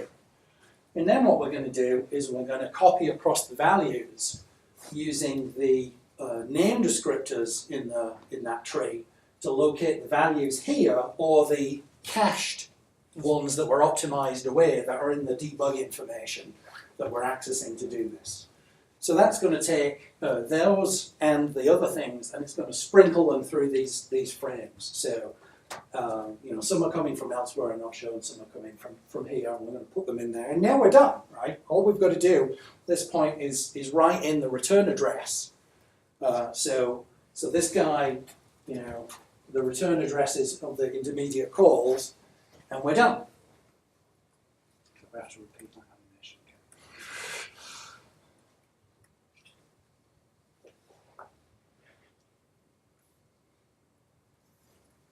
again. Okay, so how do we deal with the frames that are not on the top of the stack? Well, there's a cheap and easy trick here. Although the bug tail with this one is notorious. So instead of trying to de-optimize the frames below the top of the stack in place, which we can't do because the space, the unoptimized ones are usually bigger than the optimized equivalent frames, so we can't, we'd have to sort of stretch the stack out as we were building it. We can just punt and not do that now. We do them when we return into those frames. So what we're going to do is look at the return address that's going to go into a frame that we want to de-optimize, and instead we're going to direct it off to the side into a little trampoline that's going to catch that return and say, aha, we're about to return into this optimized frame, but before we do that, we're going to de-optimize it. So we only ever have to deal with the top of stack case. So again, a little movie sequence. Suppose we have these 3 frames on the top of the stack and we want to de-optimize all of them. first thing we're going to do is de-optimize the top one into its constituent frames. We're going to let the program run. But before that, we're going to patch the return address into a little de-optimization trampoline. Then we're going to let the program run. And eventually those frames will pop off the stack and return. Okay, when they return into the trampoline, and then the trampoline can rewrite the one that's now on the top of the stack, the B frame, and install another trampoline to de-optimize C when we get back to there. We run those pop off the stack, and eventually we rewrite those into a de-optimized and we're done. And if we never return down to here because the process terminates or whatever, we haven't done any work de-optimizing things that didn't matter. I was going to ask you, how do you feel about making the optimized frames have a minimum size of the optimized frames? That would be very wasteful. It would be very It wasteful. would be very, well, if you look, it depends on your language and the level of aggression you're trying to take in the inlining, but in the self system, you'd probably increase the stack size tenfold. Oh. Yeah, a non-trivial amount of, and then you have to record the holes so that the GC, you know, if you're going to do stack scanning, you have to know sort of where the stuff is still. So you probably couldn't use this trick for Actually, there's a bigger problem, which is that how big do you make it? Because you have an inlining tree, right? You're going to make it the depth of the biggest. Yeah, that's the only one that would work. You'd have to do the full analysis of the tree and work out the worst case, even though you might never call that. I see. Right, you might not go down that path where those inline frames live. So it's extremely wasteful, actually. It can be, yeah. Sorry. So this trick probably applies to some particular applications of de-optimization, right? Because, for example, if you want to use de-optimization for invoking a debugger, then you would want to be able to walk the entire stack at the point that you pause. Well, the program. what you do is you do this kind of de-optimization, and if you want to look at frames other than the top one, then you have to de-optimize the whole. Then you need you to basically sort of artificially pop the stack off and build those frames. Yeah. But you can also use if the debugger is only going to inspect. Normally in debuggers you can't change the flow of control except at the top of the stack. You can inspect and change values. Sure. And this still gives you the ability to do that because you still have the full descriptor tree for every point in the stack. So you could still find a value and display it on the screen. And if the person changes the value, you can put it in there. But what you can't do is respond to code changes that way.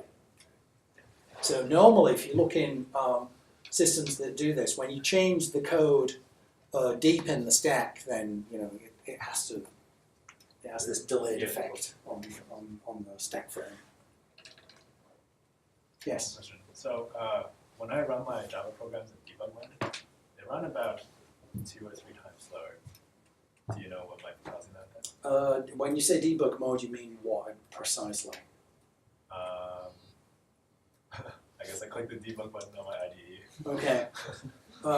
Because the way it's meant to work with Hotspot is you should be able to do full debugging even on an fully optimized implementation through this trick. Right. So you go in and you set a breakpoint, and the breakpoint, at the point at which it hits the breakpoint, then it de-optimizes what it needs to do to give that. There is another level of debugging, and I'm trying to remember the details, which turns on extra stuff that might be gathered for you, and that might be what's slowing you down. But I'd have to look carefully at what the button did and which flags were being set to know That's exactly one what was source, being done. but the other source is probably just the initial compilation.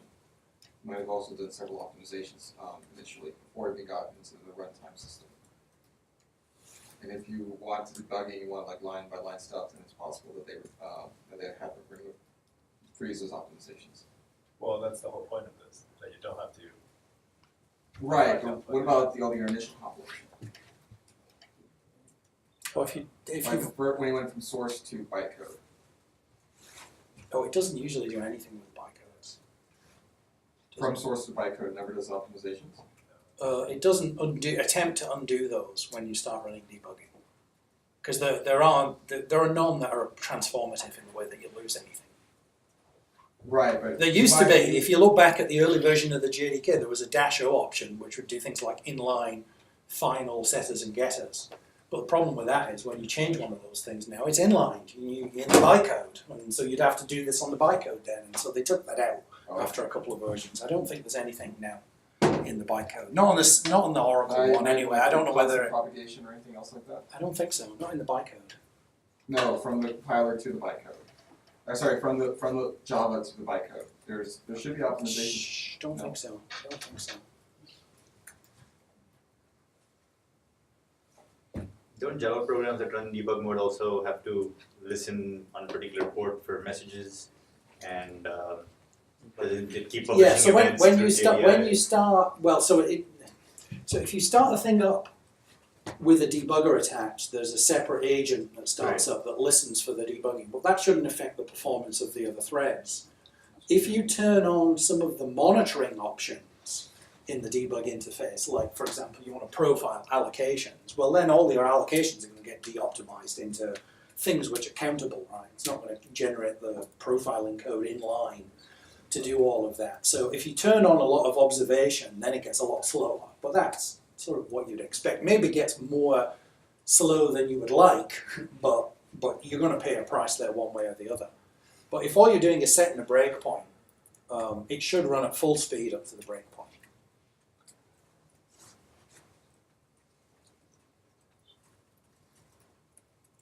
Okay. And pop our stack. So there are a few refinements there. This is basically the scheme that was described in '94 in Osler's thesis. It's been implemented a few times. There are a few refinements since then. One in particular I'm going to mention is when you do a de-optimization, that's usually the point of de-optimization is a function of the code you generate and how you get into it, but you don't necessarily have to resume at exactly that point. You can resume any time before that, as long as you can track the effects and redo them. So in particular, many operations in code are just going to affect registers or stack variables, and they're not going to affect memory locations. You're not going to do a store or something like that. And so you can you can resume execution further back than the de-opt point and replay the stuff which is not going to have any adverse side effects. And one of the reasons you would do that is because these de-opt points require this data structure to be maintained off to the side, and they also constrain optimizations because you can't flow a whole bunch of stuff across these points. So you want as few of them as possible, and you want them to have a lot of flexibility. So this particular paper that I've included in the literature, it attaches the frame state to the last side effect. So they're attached to side effecting operations. Side effecting here meaning stuff that's not described fully by the frame state, so stuff in memory. And those things can move around as the code gets re-optimized, and when it de-optimizes back to the last side effecting frame state and rolls forward from there. So that gives them the ability to eliminate and merge a whole bunch of these descriptors and compress the size and do more optimizations without having to be over-constrained. So that's a useful refinement. There's a similar trick that's based on the same idea, which is to optimize in the opposite direction. So suppose you have a long-running loop, and when you execute the loop at first, all the methods are unoptimized. And halfway through, you trigger a counter and you invoke a compilation of the loop and its callee. But the loop's already on the stack, right? The frame is already there. You don't want to wait until the method is re-executed that contains the loop. You want to replace the loop in situ with the optimized version of the loop and continue forward from there.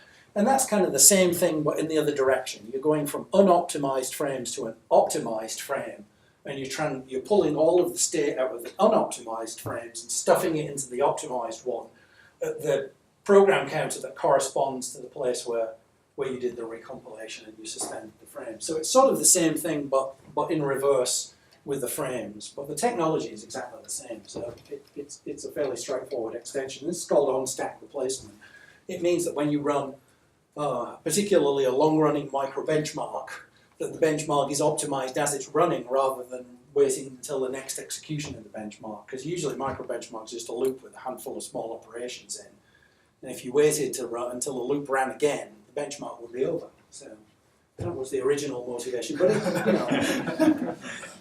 real servers do have loops that run for a long time, and we want to be able to optimize them. So that's the extension to that. There, in the literature, I've included a reference to a paper by IBM in the jalapeno jike system, where they had a very nice technique for transitioning from optimized code to re-optimized, but optimized differently code, and to make avoid the step of running through unoptimized.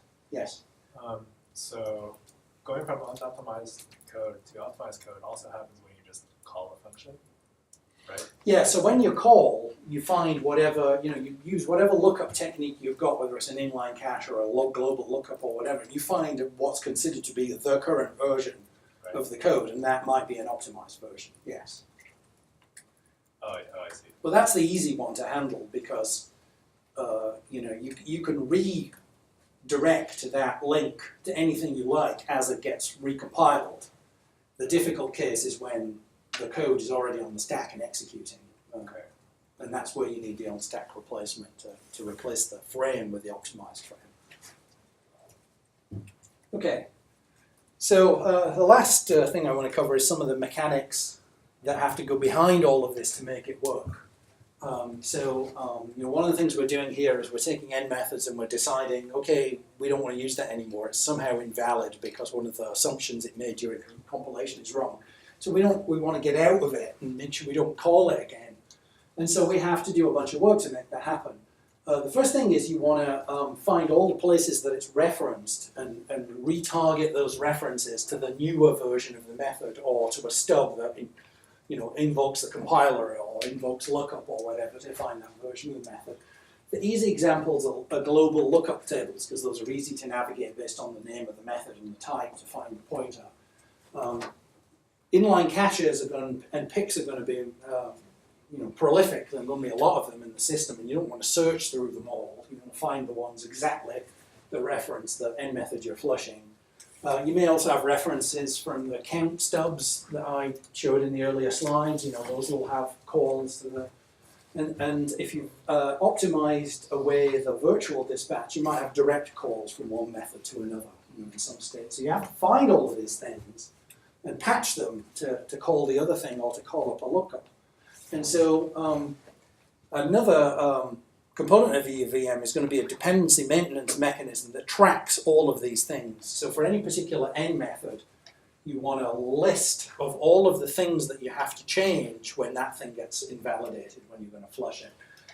In self, this was used a cute C data structure called an end method link, which was a bidirectional link. It was a struct with pointers. It was a ring, in fact. All of the entries were on a ring, and so you could go around the ring in either direction and find all of the things that you needed to nuke and nuke them fairly quickly. And you see those embedded in all of the scope descriptors and the inline caches and everything. It's used universally for the dependency chains. You also have to track every compiler assumption that can be undone and all the dependencies of that. So if you've inlined based on a method being the leaf method in a tree, then that assumption has to be recorded in all places you've inlined that method. Another trick that's useful here, because that will get you all of the links, the optimization will deal with your stacks, but you don't want to get into old methods if possible. Another trick that's common is to just plant a trap at the entry point of a method that you've invalidated, so that any new entries will hit the trap and get tagged for de-optimization. This stuff gets, as you can imagine, fairly hairy when you've got multiple threads and some of them are running and some of them are not, because what you're going to do is you're going to go through all of the threads in turn, suspend them, scan the stacks looking for a thing that needs to be thrown away, de-optimize, potentially lazily, as we're doing, so you're queuing up a bunch of de-optimizations off to the side and the stubs to do all of the work, going through the threads, and meanwhile others are executing and making calls, right? And what you don't want to do is get in a situation where the work you're doing, is being undone behind your back by something running and triggering a compiler and doing more inlining of the same thing that you're trying to uninline. So it can be, you know, quite a little bookkeeping task to get all this stuff straight. To show you this in action, another demo. So let's switch back to mirror again. And I'll go back to the terminal. Yep. I'll start up a desktop this time, which is there. Good. Oops. Two fingers. Scrolled off somewhere. Where it's gone. Down a little.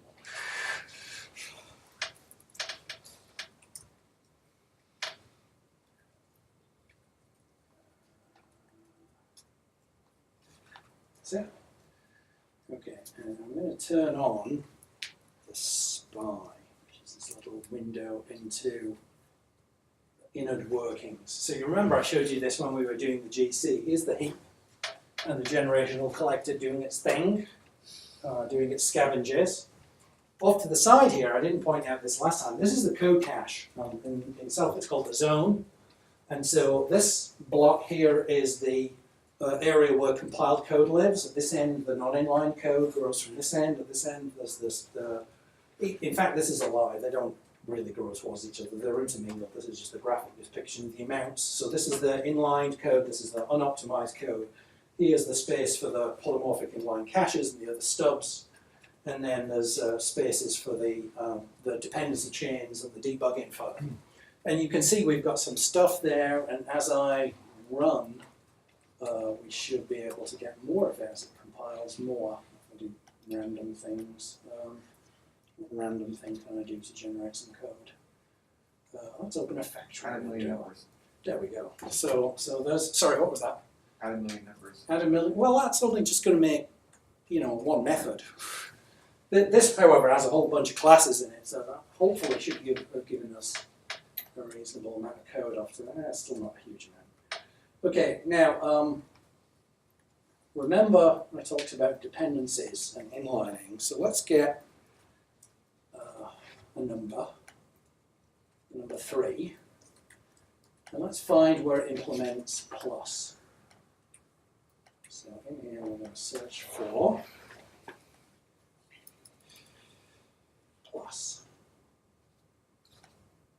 And plus is implemented right there. So we see the definition of plus itself here, and what this does is it's going to try and coerce to a small integer the argument, it's going to take, so this is in small int, what's that doing a small int on its receiver? Anyway, there's an int add in here and a primitive to do the addition, and if not, there's all the type conversions and the dealing with errors and all of that stuff. Now, unlike Smalltalk, I can go in and change this. So let's say we decide some large number has different addition behavior. So we're going to say if self is equal to 1, 2, 3, 4, 5, 6, then whatever we add to that, we're going to return 42. Okay, now, this is integer plus, right? This has been inlined a lot of places. Right? So when I hit the green button here to accept this, it's going to generate this code, get an end method out of this, and then it's going to have to find all the places where I inlined plus, flush the code, and de-optimize all those frames. Lazily, of course, it's not actually de-optimized, it's just planting the return address pointers. And then start recompiling again, because it all flushed a lot of code. So watch these bars, because this is the compiled code when I do this. And if I hit this button, I missed. Did you see it? Okay. If you don't believe it, I can do 1, 2, 3, 4, 5, 5 plus 3. Okay, so that should be as you would expect. If I do 1, 2, 3, 4, 5, 6 plus 3.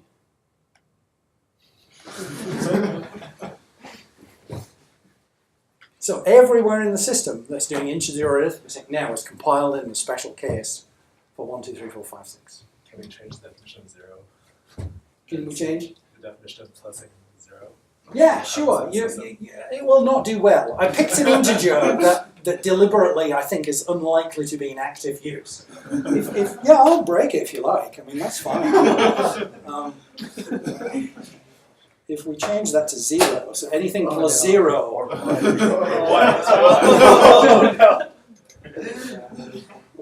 whatever you like. I mean, you know, sure. But I don't expect the button to come up when I click this. I don't expect the screen to continue redrawing. Imagine we're going to see a stack dump from here as things go.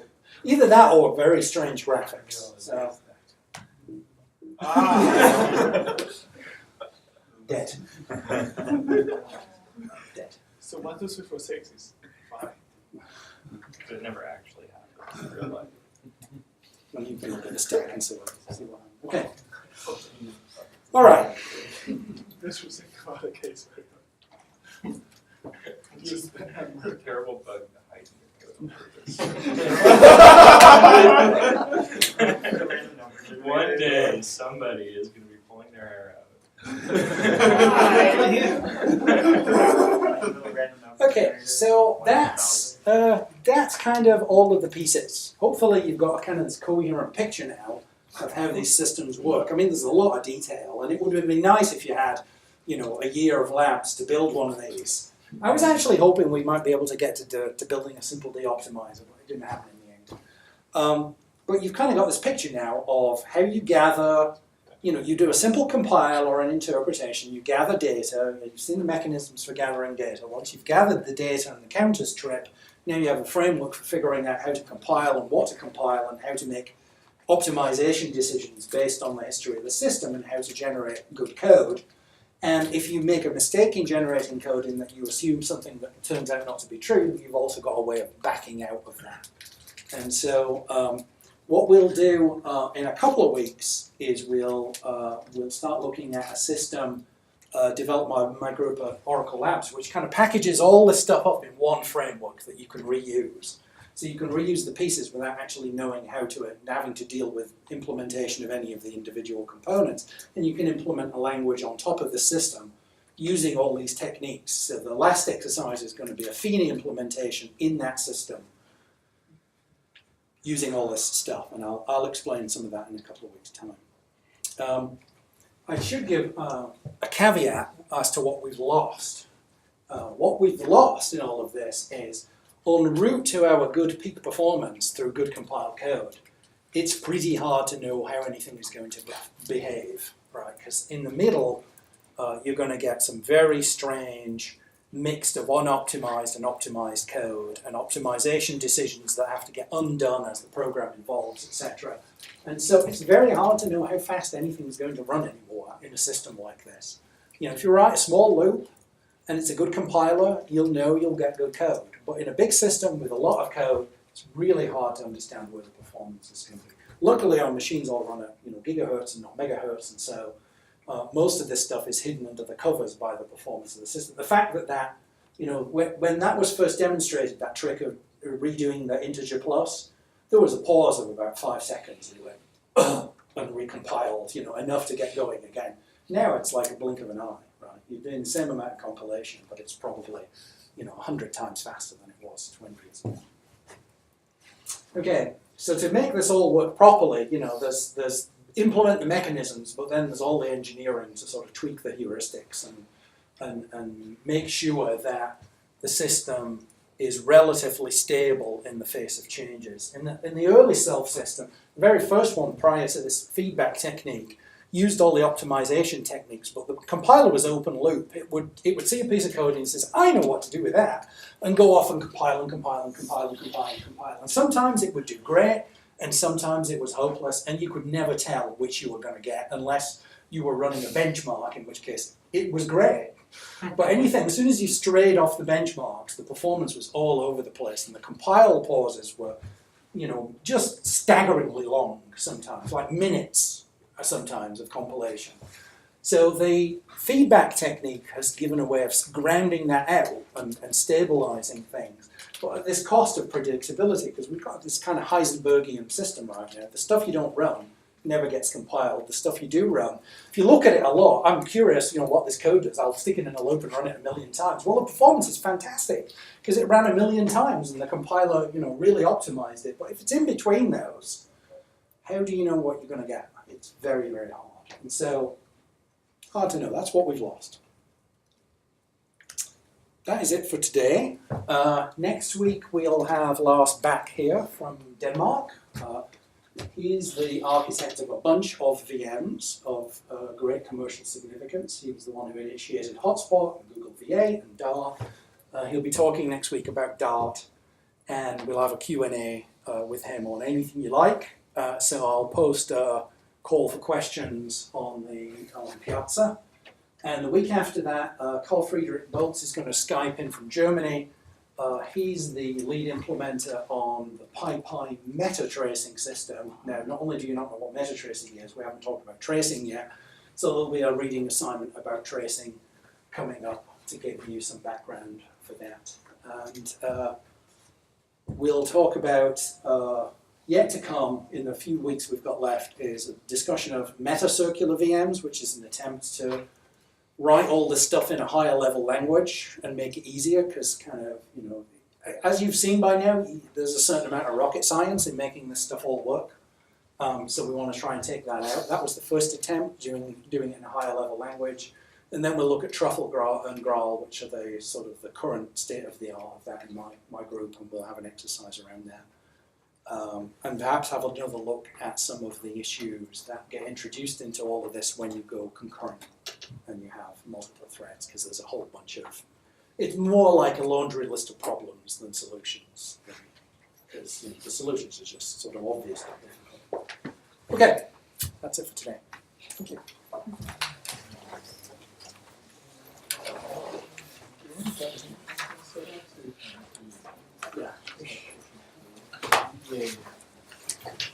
Oh, and we'll release the rules for the competition.